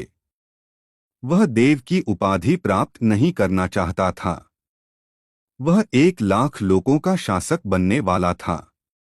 दूसरे शब्दों में, वह एक स्वामी बनने वाला था। यह आर्यन का लक्ष्य था। केवल मुख्य देव ही अजेय था। 1 लाख लोगों का पूर्ण अधिपति, एक ऐसा अधिपति जिसे कोई हिला नहीं सकता था। केवल मुख्य देव ही जो चाहे कर सकता था। पुरुषों और महिलाओं को धमका सकता था, व्यभिचार में लिप्त हो सकता था। कौन कुछ कहने की हिम्मत करेगा? केवल मुख्य देव ही अपने भाई को देव की उपाधि दे सकता था। एक महिला को देव की उपाधि प्राप्त करने के लिए उसे मुख्य देव बनना होगा। स्लीपिंग ब्यूटी खिलखिलाई और बोली, मुख्य देव, यह दिलचस्प है। ठीक है तो, स्लीपिंग ब्यूटी ने कहा, तुम्हारे छोटे से लक्ष्य के लिए मैं तुम्हारी मदद करूंगी। हालांकि ये 12 नरक रीपर उतने मजबूत नहीं हैं। मेरी दुनिया में वे चींटियों के बराबर भी नहीं हैं। वे बहुत कमजोर हैं। आर्यन ने आंखें घुमाईं और कहा, बड़ी बहन, क्या तुम मेरा अपमान नहीं कर सकती? नरक रीपर एक नज़र में लोगों को तुरंत मार सकते थे, लेकिन वे स्लीपिंग ब्यूटी की दुनिया में चींटियों के बराबर भी नहीं थे। आर्यन जानता था कि होम में महान विश्व कमाल का था, लेकिन इस हद तक नहीं होना चाहिए, है ना? स्लीपिंग ब्यूटी ने शरारत से अपनी जीभ बाहर निकाली। वह कुछ कहना चाहती थी, लेकिन उसने जोर से नहीं कहा। उसने मन ही मन सोचा, चिंता मत करो, मैं तुम्हें होंग में सबसे मजबूत बना दूंगी। स्वामी, अब अपनी मानसिक शक्ति मुझे दो। आर्यन हिल गया और उसे जाने दिया और कहा, जल्दी करो, अगर बहुत देर हो गई तो मैं इन नरक रीपरों द्वारा अपंग हो जाऊंगा। यह पहले से ही कुचल रहा था। इसके अलावा टूटे हुए हाथ वाले व्यक्ति ने पहले ही अपना काम कर लिया था। आर्यन की वर्तमान स्थिति के साथ वह एक भी चाल का सामना नहीं कर पाएगा। स्लीपिंग ब्यूटी ने शांति से कहा, चिंता मत करो, ये लो। हम मैं चंद्रमा की ओर से इसे नष्ट करना चाहती हूं। यह सही नहीं है। स्लीपिंग ब्यूटी फिर से खिलखिलाई, जैसे उसने गलत कौशल का इस्तेमाल किया हो, और वह इसे छेड़ने लगी। आर्यन इतना डर गया था कि उसे पसीना आने वाला था। टूटे हुए हाथ वाला नरक रीपर आने वाला था। आर्यन उनके जितनी तेजी से नीचे नहीं गिरा था। बस बस एक प्रहार और एक टूट, ऐसा लग रहा था जैसे वह शून्य से बाहर निकल आया हो। उसके हाथ में लंबा, घुमावदार दरांती नीचे आ गिरी। आर्यन की आंखें कांप उठीं। धिक्कार है, क्या मैं मरने वाला हूं? पूर्व अध्याय। अगला अध्याय। धमाका। बस इस क्षण स्लीपिंग ब्यूटी ने आर्यन के विचार को नियंत्रित किया और तुरंत नरक रीपर के चेतना के सागर को नियंत्रित किया। स्वामी, क्या आप अनुबंध पर हस्ताक्षर करना चाहते हैं? हाँ, मुझे पूर्ण नियंत्रण चाहिए। मैं चाहता हूं कि वे मेरे युद्ध दास बने। इस बार आर्यन ने पहले की तरह कोई भाईचारा स्थापित नहीं किया। नरक रीपर ने उसे लगभग डर के मारे अपनी पैंट गीली करवा दी थी। वह इतनी कम कीमत कैसे नहीं चुका सकता था? समझ गई, स्लीपिंग ब्यूटी हंसी। अचानक सिस्टम से एक बीप सुनाई दी। डिंग। खिलाड़ी आर्यन को नरक रीपर को वश में करने के लिए बधाई। डिंग। खिलाड़ी आर्यन को नरक रीपर को वश में करने और एक विशेष पुरस्कार स्तर +1 प्राप्त करने के लिए बधाई। डिंग। खिलाड़ी आर्यन को स्तर बढ़ाने के लिए बधाई। वर्तमान स्तर ब्लू स्टार स्तर 5। यह क्या बकवास है? तुरंत वश में कर लिया, और एक विशेष पुरस्कार स्तर +1 भी है। यह कमाल है। आर्यन ने एक उत्साहित मुस्कान प्रकट की क्योंकि उसने 11 नरक रीपरों को देखा जो उसकी ओर बढ़ते रहे। मैं उन सभी को ले लूंगा। यान नांटियन, नीलिन, तुम लोग कल के मार्शल आर्ट्स एक्सचेंज में मेरे लिए अपनी गांड धोकर इंतजार करना। आर्यन पागल हो गया। केवल कुछ ऐसा था जो आर्यन की अपेक्षाओं से परे था। वह यह था कि हालांकि अभी अभी वश में किया गया नरक रीपर ने उस पर हमला करना जारी नहीं रखा, लेकिन वश में होते ही ऐसा लग रहा था जैसे एक मशीन ने काम करना बंद कर दिया हो और सीधे गिर गया हो। आर्यन को इसकी परवाह नहीं थी। उसने स्लीपिंग ब्यूटी से कहा, जारी रखो, जारी रखो। डिंग। खिलाड़ी आर्यन को नरक रीपर को वश में करने के लिए बधाई। डिंग। खिलाड़ी आर्यन को एक विशेष पुरस्कार स्तर +1 प्राप्त करने के लिए बधाई। डिंग। खिलाड़ी आर्यन को स्तर बढ़ाने के लिए बधाई। आप लोगों को यह स्टोरी कैसी लग रही है, कमेंट करके जरूर बताएं। और बने रहे आप अपने जीवपति त्रिपाठी जी के साथ। धन्यवाद मित्रों। हेलो दोस्तों, आप लोगों का स्वागत है हमारे चैनल स्टोरी बाय डी के एफएम पर। दोस्तों, अगर हमारे चैनल पर नए हो तो सब्सक्राइब कर लो हमारे चैनल स्टोरी बाय डी के एफएम को, क्योंकि स्पिरिट वर्ल्ड और सुपर योद्धा ध्रुव रिटर्न हमारे ही चैनल पर सबसे पहले आता है। एपिसोड 1836। आर्यन की पहली मृत्यु। सिस्टम की लगातार बीप की आवाज गूंज रही थी। ब्लू स्टार स्तर 4 से रेड स्टार स्तर 7 तक सिर्फ 1 मिनट में। एक रॉकेट भी इतना तेज नहीं होता। अद्भुत, कितना अद्भुत, हा हा हा। आर्यन खुद को जोर से हंसने से रोक नहीं पाया। स्तर बढ़ाना कभी इतना अच्छा नहीं लगा था। पहले जब एक लाल मकड़ी लिली स्तर बढ़ाती थी तो वह मूर्खता से सभी लाल मकड़ी लिली को नष्ट कर देता था, केवल एक को छोड़कर। उस समय उसे पछतावे से उसकी आंतें हरी हो जाती थीं। अब एक हेल रीपर पहले स्तर पर था और उसे उन्हें मारने की भी जरूरत नहीं थी। वह बस उन्हें वश में कर सकता था और उनका स्तर बढ़ा सकता था। यह किसी और वजह से नहीं था, बल्कि इसलिए कि सिस्टम बहुत ही असामान्य था। उसे इसी तरह का असामान्य एहसास चाहिए था। स्तर बढ़ाना शानदार था और आर्यन की ताकत भी छलांगों और सीमाओं से बढ़ गई थी। लेकिन यहां समस्या आ गई। 12 हेल रीपर सभी लड़ाकू जेट की तरह थे, अनियंत्रित रूप से अथाह खाई में गिर रहे थे। वह आखिर क्या करने वाला था? वे सभी आर्यन का जीवन थे। 12 हेल रीपर ने पूरे विनिमय हॉल को तबाह कर दिया था। शीर्ष 10 शिष्यों का मुखिया यान नांटियन, कुत्ते की पूंछ, सांप या बिच्छू जैसी सुंदर, कुटिल और दुर्भावनापूर्ण नीली, कुचलकर मार डालो। इन हेल रीपरों के आसपास होने से आर्यन को किसी से या किसी भी चीज से डरने की जरूरत नहीं थी। लेकिन अब आर्यन ने उस खाई को देखा जो एक ब्लैक होल जैसी थी और चिंतित होने लगा। मेरे हेल रीपर, आप इस तरह गिरते रहे तो अपंग नहीं हो जाएंगे, है ना? हमें क्या करना चाहिए? हमें क्या करना चाहिए? बड़ी बहन, क्या कोई रास्ता है? आर्यन अत्यधिक चिंतित था।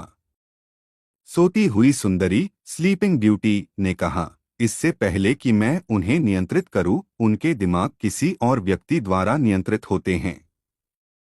जब आप उन्हें अपने दिमाग से नियंत्रित करते हैं तो वे अस्थायी रूप से अनकनेक्टेड हो जाएंगे। यह स्थिति एक ऐसी मशीन की तरह है जो काम करना बंद कर चुकी है और उसे नियंत्रित करने का कोई तरीका नहीं है। तो फिर हमें क्या करना चाहिए? कितना समय कम है? आर्यन का दिल दुख रहा था। कोई भी हेल रीपर हारना नहीं चाहता था। सोती हुई सुंदरी ने सिर हिलाया और कहा, मुझे इसके बारे में ज्यादा कुछ नहीं पता, यह उन पर निर्भर करता है। क्या तुम्हारे पास कोई रास्ता नहीं है? आर्यन ने पूछा। सोती हुई सुंदरी ने कहा, नहीं, और मुझे बहुत नींद आ रही है गुरु, मैं अब और नहीं सो रही हूँ, मैं पहले सोने जा रही हूँ। खत्म। सोती हुई सुंदरी की आवाज आर्यन के दिमाग से धीरे धीरे गायब हो गई। वह अंतरिक्ष रिंग में सो गई और पल भर में सो गई। उसे नहीं पता था कि ऐसा 12 हेल रीपर को वश में करने के बाद बहुत थक जाने के कारण हुआ था या उसे सचमुच नींद आ रही थी। आर्यन का मूड इस बारे में सोचने का नहीं था। अभी उसे इस बात की चिंता थी कि क्या 12 हेल रीपर मांस के लोथड़े में बदल जाएंगे। एक और गंभीर समस्या भी थी। वह भी गिर रहा था। भाड़ में जाओ, मैं अपने बारे में भूल गया। बहन, बड़ी बहन, अब मैं क्या करूं? आर्यन भ्रमित था। उसके पास कोई सुरक्षा नहीं थी। वह अब पवित्र आत्मा गार्ड का उपयोग नहीं कर सकता था। हमें क्या करना चाहिए? हमें क्या करना चाहिए? मैं क्या करने वाला हूं? क्या मैं गिरकर मर जाऊंगा? आर्यन की आंखें बेजान थीं क्योंकि हजारों सांप उसके दिमाग में दौड़ रहे थे। यह खत्म हो गया। वह 12 हेल रीपर को वश में करने पर इतना केंद्रित था कि उसने अपना जीवन ही खो दिया। आर्यन रोना चाहता था, लेकिन आंसू नहीं निकले। विचार हल्का सा हिला और उसने भौहें चढ़ाई। शायद यह वही विपत्ति है जिसके बारे में मेरे पिता ने मुझे प्राचीन देव युद्ध क्षेत्र में बताया था। उसके पिता ने एक बार कहा था कि उसे प्राचीन देव युद्ध क्षेत्र में एक बार फिर एक ऐसी विपत्ति का सामना करना पड़ेगा जिससे बचा नहीं जा सकता। यान हुआंग पूर्वज ने भी यही कहा था। आर्यन भूला नहीं था। वह मरने वाला था। यह उसकी विपत्ति होनी चाहिए। हालांकि वह इससे कैसे बच सकता था? आर्यन को कोई रास्ता नहीं सूझ रहा था। हालांकि आर्यन चिंतित नहीं था। भले ही यह शरीर मर जाए, उसके पास एक और शरीर था, दानव देवता का शरीर। बस इतना था कि वह अभी भी डार्क वर्ल्ड में खेती कर रहा था और उसके पास खेती में सहायता के लिए कोई सिस्टम नहीं था। इस अवधि के दौरान दानव देवता के शरीर की खेती कभी नहीं रुकी थी। आर्यन स्पष्ट रूप से महसूस कर सकता था कि वह धीरे धीरे मजबूत हो रहा था। वह उसका अंतिम सहारा था। फू आओ। तो क्या हुआ अगर मैं मर जाऊं? मैं कभी नहीं डरा हूं। मृत्यु का सामना करते हुए डरने का क्या फायदा था?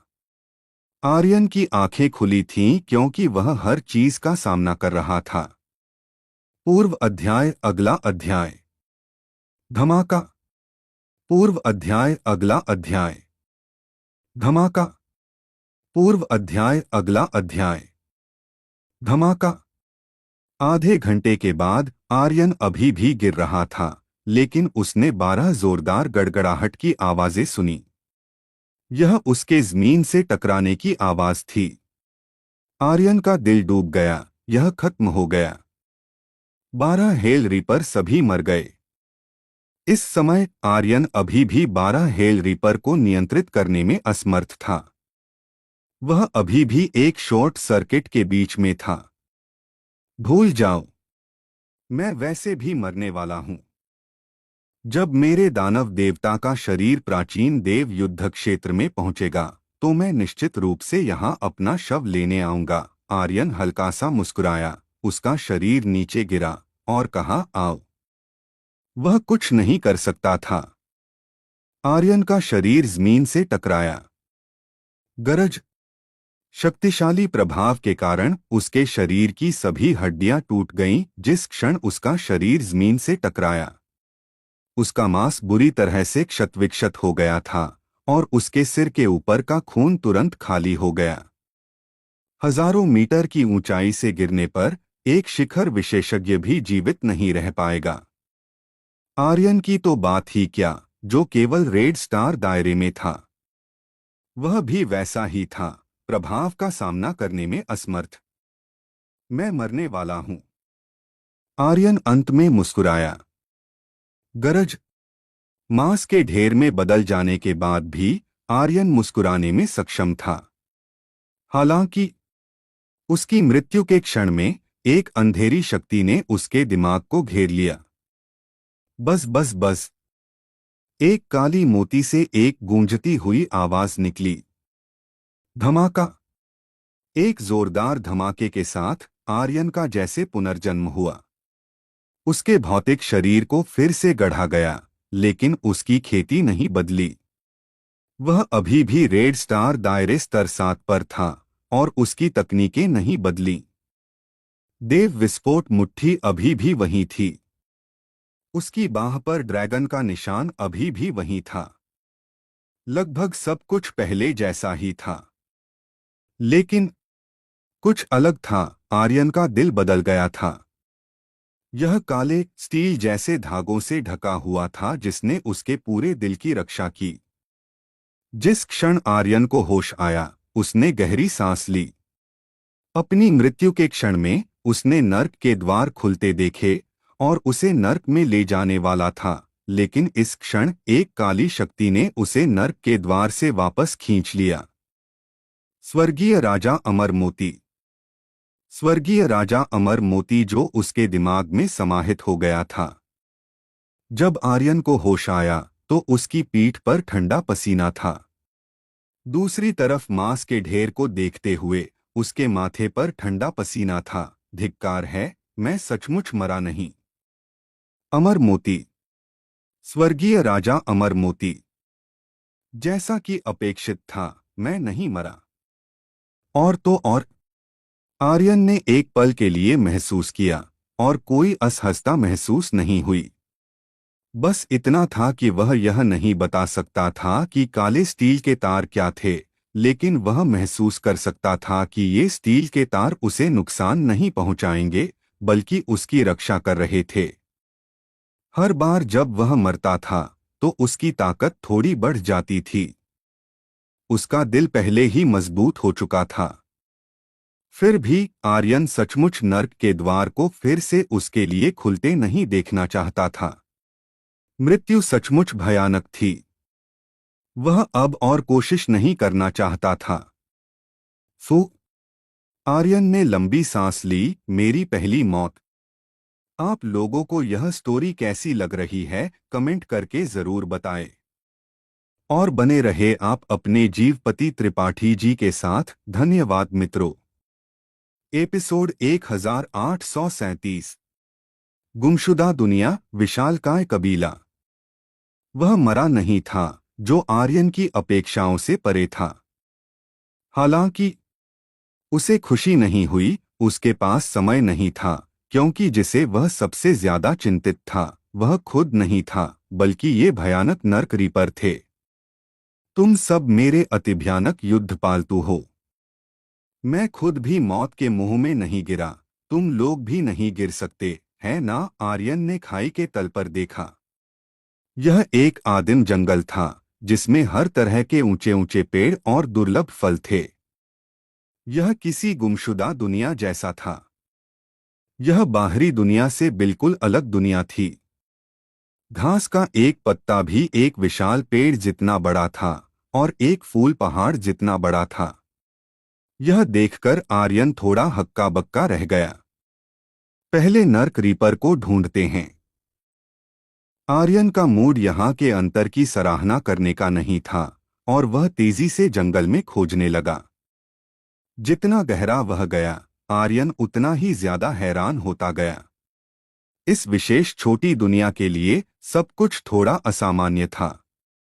अगर वह एक बार मरा न होता तो आर्यन को लगता कि यह कोई और दुनिया है।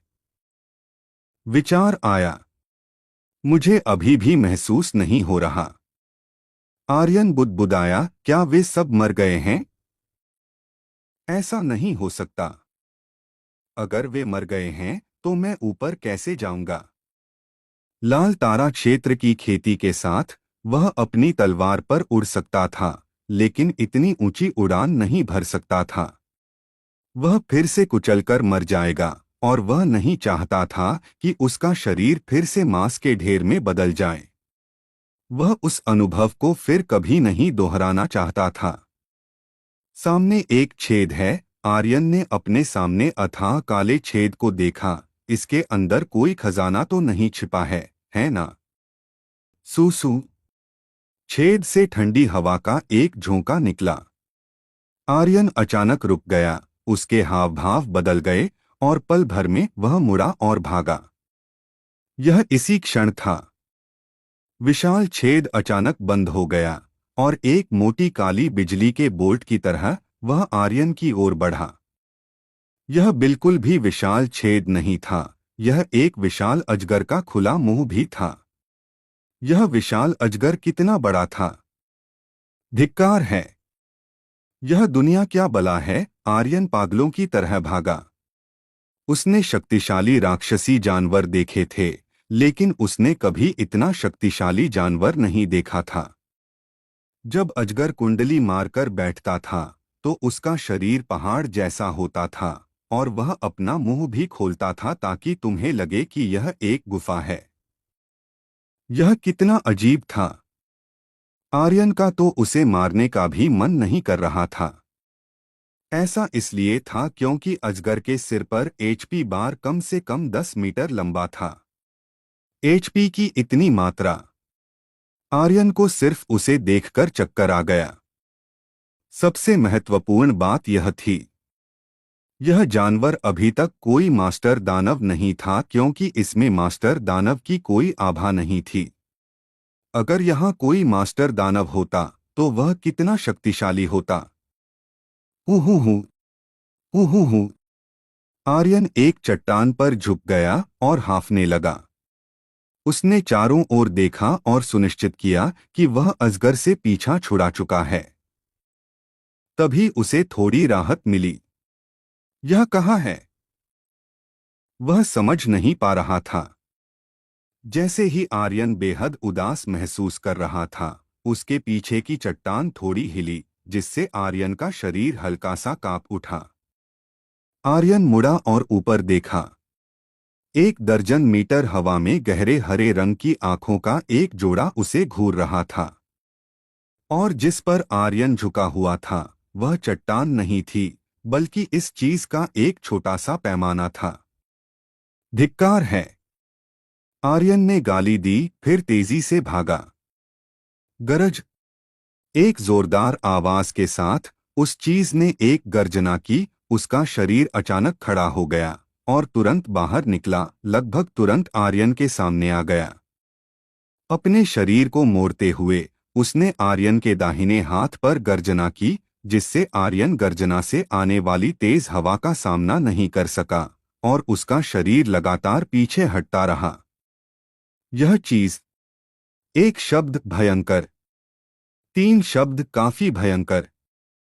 धिक्कार है! आर्यन चिल्लाया, यह सचमुच परेशान करने वाला है। गाली देने के बाद आर्यन के हाथ नीचे गिरे। बस बस। दानव तलवार उसके हाथ में आ गई और अग्नि ड्रैगन देव स्लेयर तलवार उसके हाथ में आ गई। उसने अतुलनीय रूप से विशाल राक्षसी जानवर पर चिल्लाया, आओ! जैसे ही उसकी आवाज फीकी पड़ी, आर्यन आगे बढ़ा। अगर वह नाखुश था तो वह लड़ेगा। भले ही वह उसका मुकाबला न कर पाता, उसे लड़ना ही था। ज्यादा से ज्यादा वह मर जाएगा। ऐसा नहीं था कि वह पहले कभी नहीं मरा था। आर्यन आगे बढ़ा। दानव तलवार गर्जनाएं छोड़ रही थी। अग्नि ड्रैगन देव स्लेयर तलवार पर आग एक उग्र ज्वार की तरह निकल रही थी, ठीक वैसे ही जैसे आर्यन इस राक्षसी जानवर के साथ मौत की लड़ाई लड़ने वाला था। पूछी! एक तेज आवाज गूंज उठी। आसमान में एक विशाल हारपून ने सीधे राक्षसी जानवर को मार डाला, जिससे खून तेजी से बह निकला। इसके बाद उसने हारपून उठाया और पहाड़ जैसे राक्षसी जानवर को हवा में उठा लिया। एक ही झटके में उसने उसे अपने कंधे पर उठा लिया। आर्यन तुरंत स्तब्ध रह गया। उसने आसमान में अचरज से देखा और बुदबुदाया, यह कितना बड़ा है! वह छोटा नहीं था, वह 1.85 मीटर लंबा था, लेकिन यहाँ इस चीज के सामने वह एक चींटी जैसा था। यहाँ तक कि उसके पास से रेंगने वाली चींटियां भी उससे दुगुनी बड़ी थीं। और वह चीज जो उसके सिर के ऊपर काले बादलों में खड़ी थी, वह एक विशालकाय थी। विशालकाय कबीला। आर्यन ने विशालकाय को देखा और विशालकाय भी आर्यन को देख रहा था। उसने अपने सिर पर एक विशाल स्टील का हेलमेट पहन रखा था और उसका ऊपरी शरीर नग्न था। उसके शरीर पर की मांसपेशियां विशाल चट्टानों की तरह थीं, जो उसके शरीर में जड़ी हुई थीं, और दृश्य प्रभाव बस चरम पर विस्फोटक था। विशालकाय जैसा बड़ा। उसे एक विशालकाय माना जा सकता था, लेकिन उसके सामने वाला विशालकाय से कहीं ज्यादा बड़ा था। और तो और वह एक इंसान था, एक असली विशालकाय। आर्यन ने विशाल आंखों के जोड़े को देखा और सावधानी से सतर्क हो गया। उसने देव विस्फोट मुट्ठी पर एक नजर डाली, जो अभी भी कूलडाउन अवधि में था। उसके दिल में विचार थोड़ा हिला और उसने कहा, श्याओ यान, क्या तुम्हें विश्वास है? श्याओ यान ने कहा, मैं कोशिश करने के बाद ही जान पाऊंगा। गुदोंग, अगर उसे भी पर्याप्त विश्वास नहीं था तो आर्यन का उल्लेख करने की कोई जरूरत नहीं थी। आर्यन ने अपनी शांति बनाए रखी। इस क्षण विशालकाय ने अचानक आर्यन पर मुस्कुराया, अपने शुद्ध सफेद दांत दिखाए और कहा, छोटे लड़के, तुम बहुत बहादुर हो। एक दयालु मुस्कान। लेकिन आर्यन ने आराम करने की हिम्मत नहीं की और धीरे से बोला, बड़े लड़के, तुम बहुत अद्भुत हो। विशालकाय ने अपना सिर खुजलाया और मुस्कुराया और कहा, तुम यहाँ क्या कर रहे हो? यह दूसरी बार है जब मैंने किसी छोटे लड़के को देखा है।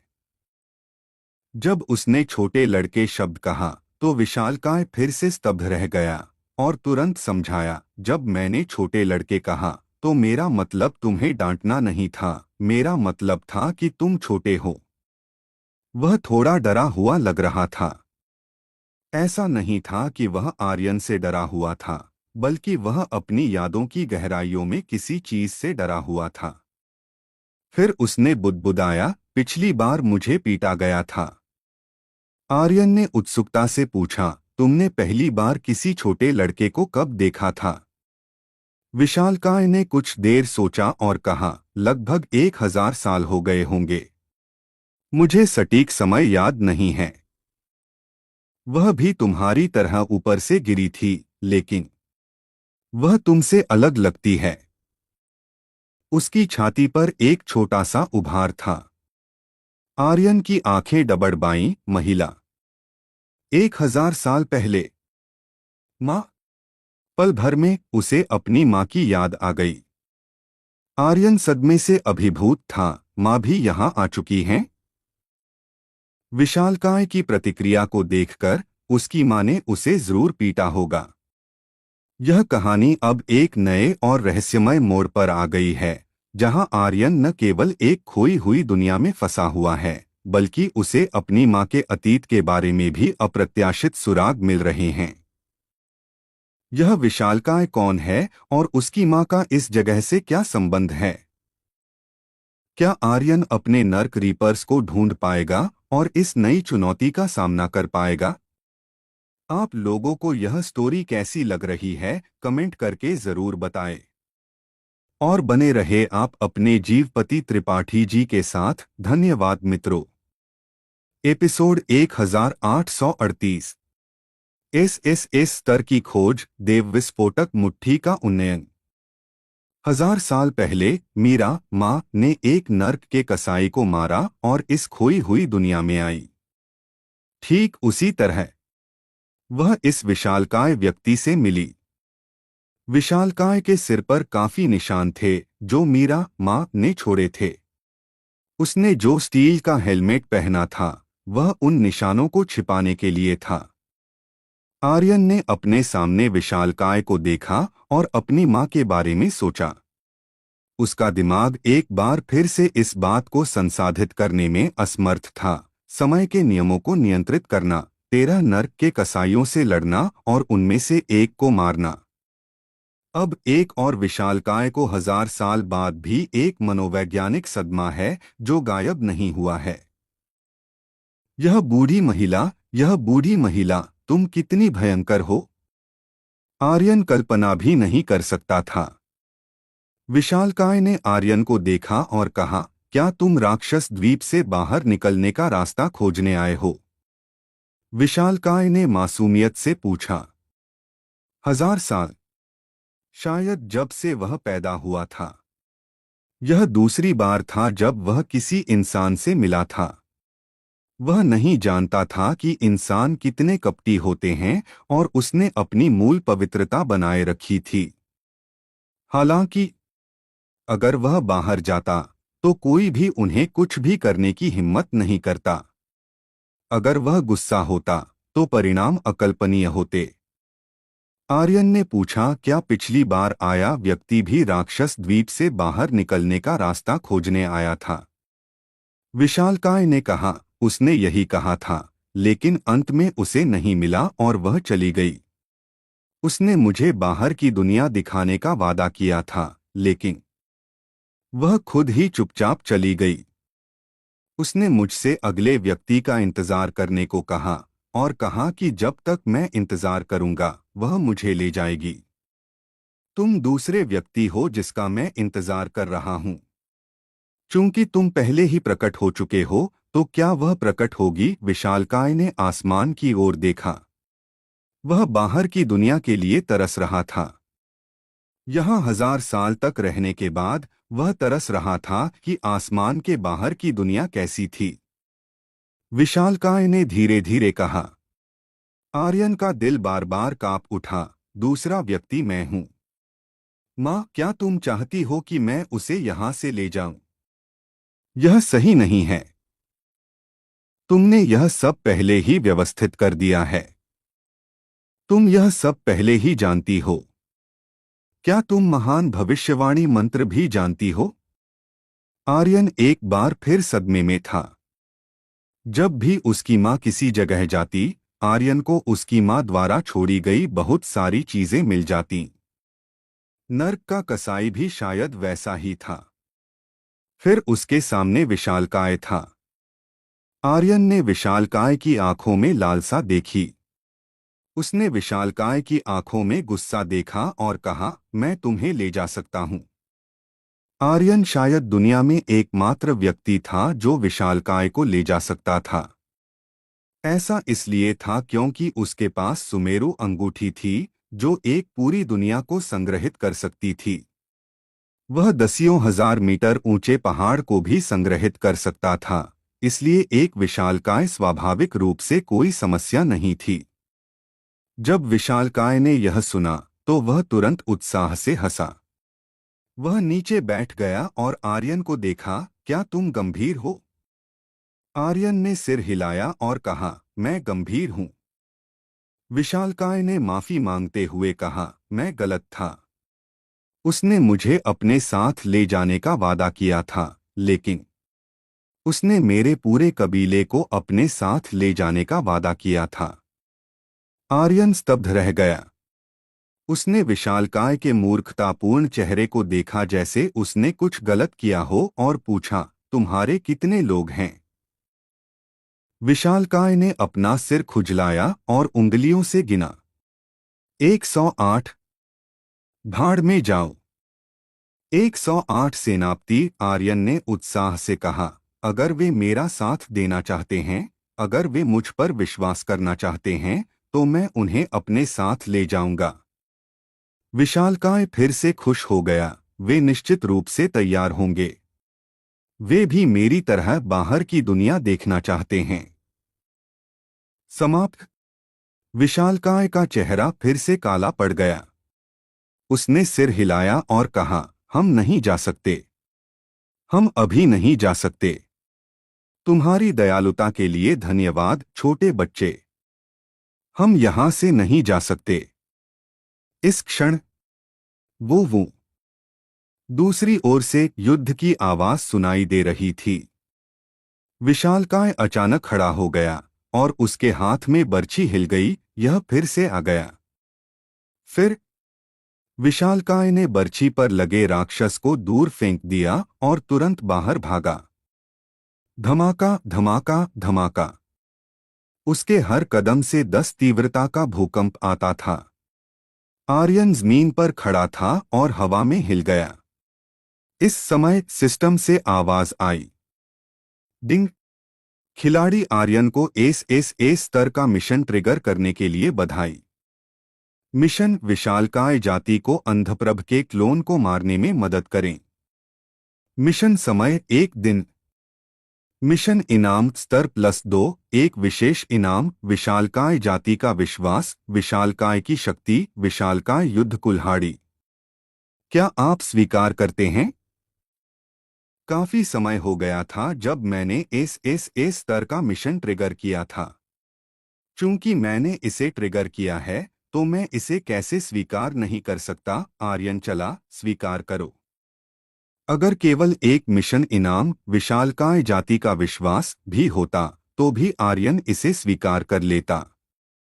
अगर कोई मिशन नहीं भी होता तो भी आर्यन इसे स्वीकार कर लेता। अगर वह 108 विशालकाय को बाहर ला सकता तो वह दृश्य कितना शानदार होगा। 108 सेनापति, 12 नर्क के कसाई, 8 किंग कोंग, प्राचीन देव युद्ध क्षेत्र में एकत्रित। यह किस तरह की शानदार पंक्ति थी। आर्यन ने अपनी मुट्ठियां कसकर भींची। इस शानदार लक्ष्य के लिए मैं इसे पूरा करने के लिए अपनी जान जोखिम में डालूंगा।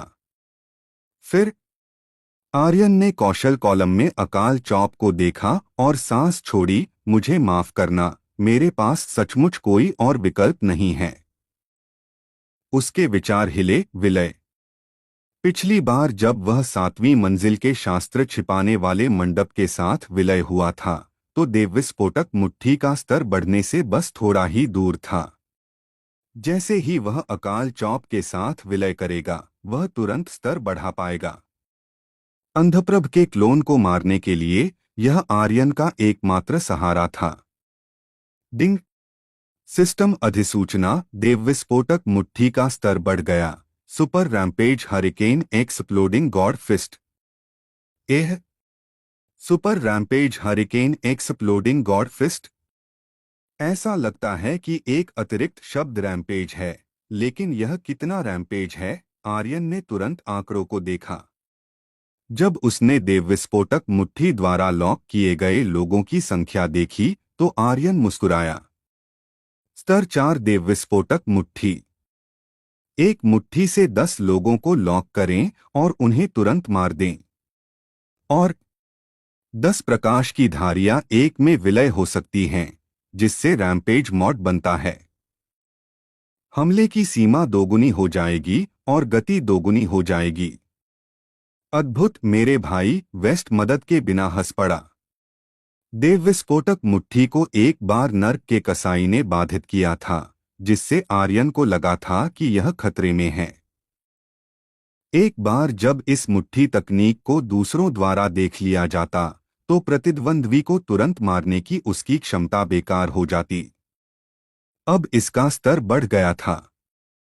इस बार अगर यह नर्क का कसाई होता तो वह इसे निश्चित रूप से बाधित नहीं कर पाता। गरज, गरज, गरज। तेज रोशनी आसमान से उड़कर आई और विशालकाय पर्वत पर भारी पड़ी। दूर एक विशाल आकृति एक देवता की तरह नीचे उतरी, आसमान में खुद को अंकित कर दिया। उसके चेहरे पर एक ठंडी मुस्कान थी। उसने कहा, जब तक तुम्हारा विशालकाय कबीला मेरे अधीन हो जाता है मैं तुम्हारी जान बख्श दूंगा। अन्यथा उसे खत्म होने का इंतजार नहीं किया। एक विशाल चट्टान अचानक फेंक दी गई, आग की एक लकीर में बदल गई जो एक धूमकेतु की तरह चमकी। यह शक्ति, यह बस असीम थी। विशालकाय कबीला कभी अधीन नहीं होगा। यह आसमान में जोर से टकराया। हालांकि जब वह आकृति से 100 मीटर दूर था तो वह शक्ति की एक लहर से सीधे धूल में कुचल गया। और भी मजबूत। आप लोगों को यह स्टोरी कैसी लग रही है कमेंट करके जरूर बताएं। और बने रहे आप अपने जीवपति त्रिपाठी जी के साथ। धन्यवाद मित्रों।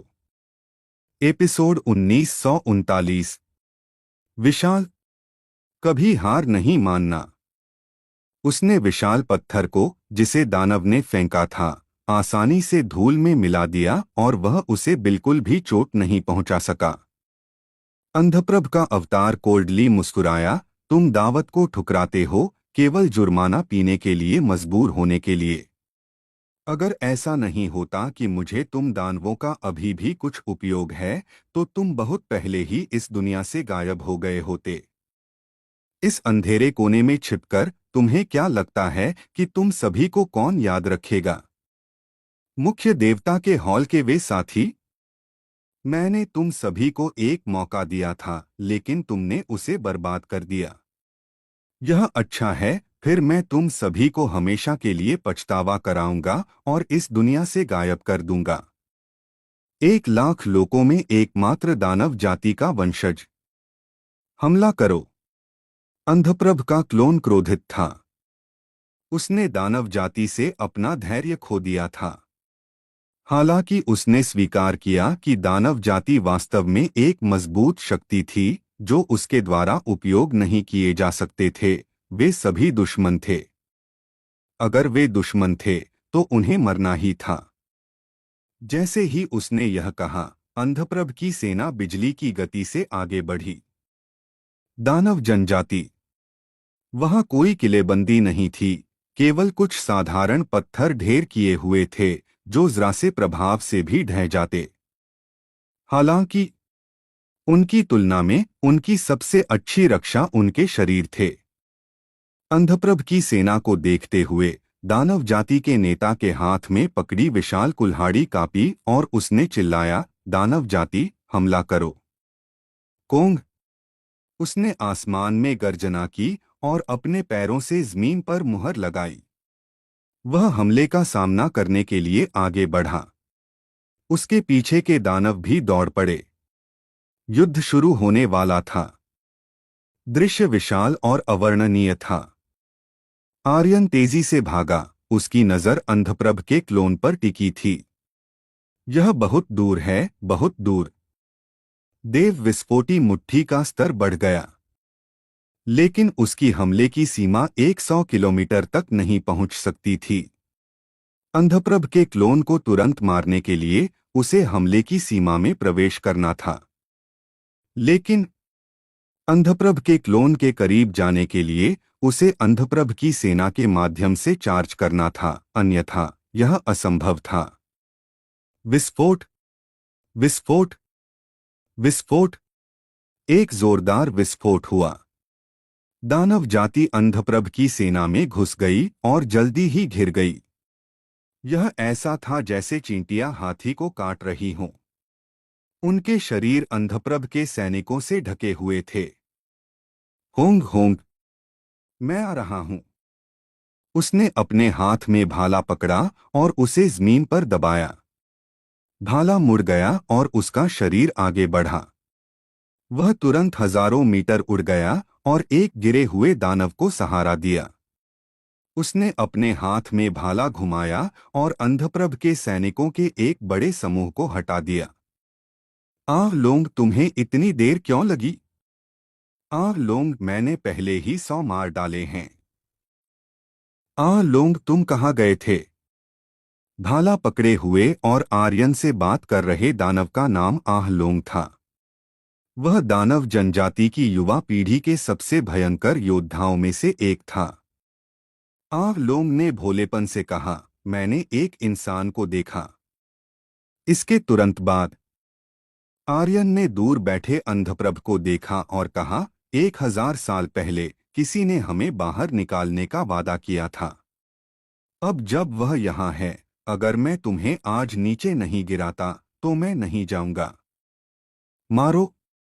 जब दानवों ने आह लोंग के शब्दों को सुना तो वे सभी हिल गए। उन्होंने उत्साहित अभिव्यक्तियां प्रकट की और कहा, आह लोंग, क्या वह स्वामी यहाँ है? क्या वह स्वामी है? क्या वह यहाँ है? क्या वह अपना वादा निभाने आई है? अगर वह यहाँ है तो यह अंधप्रभ की सेना तुरंत कुचल दी जाएगी। आह लोंग ने कहा, वह नहीं है, यह कोई और है।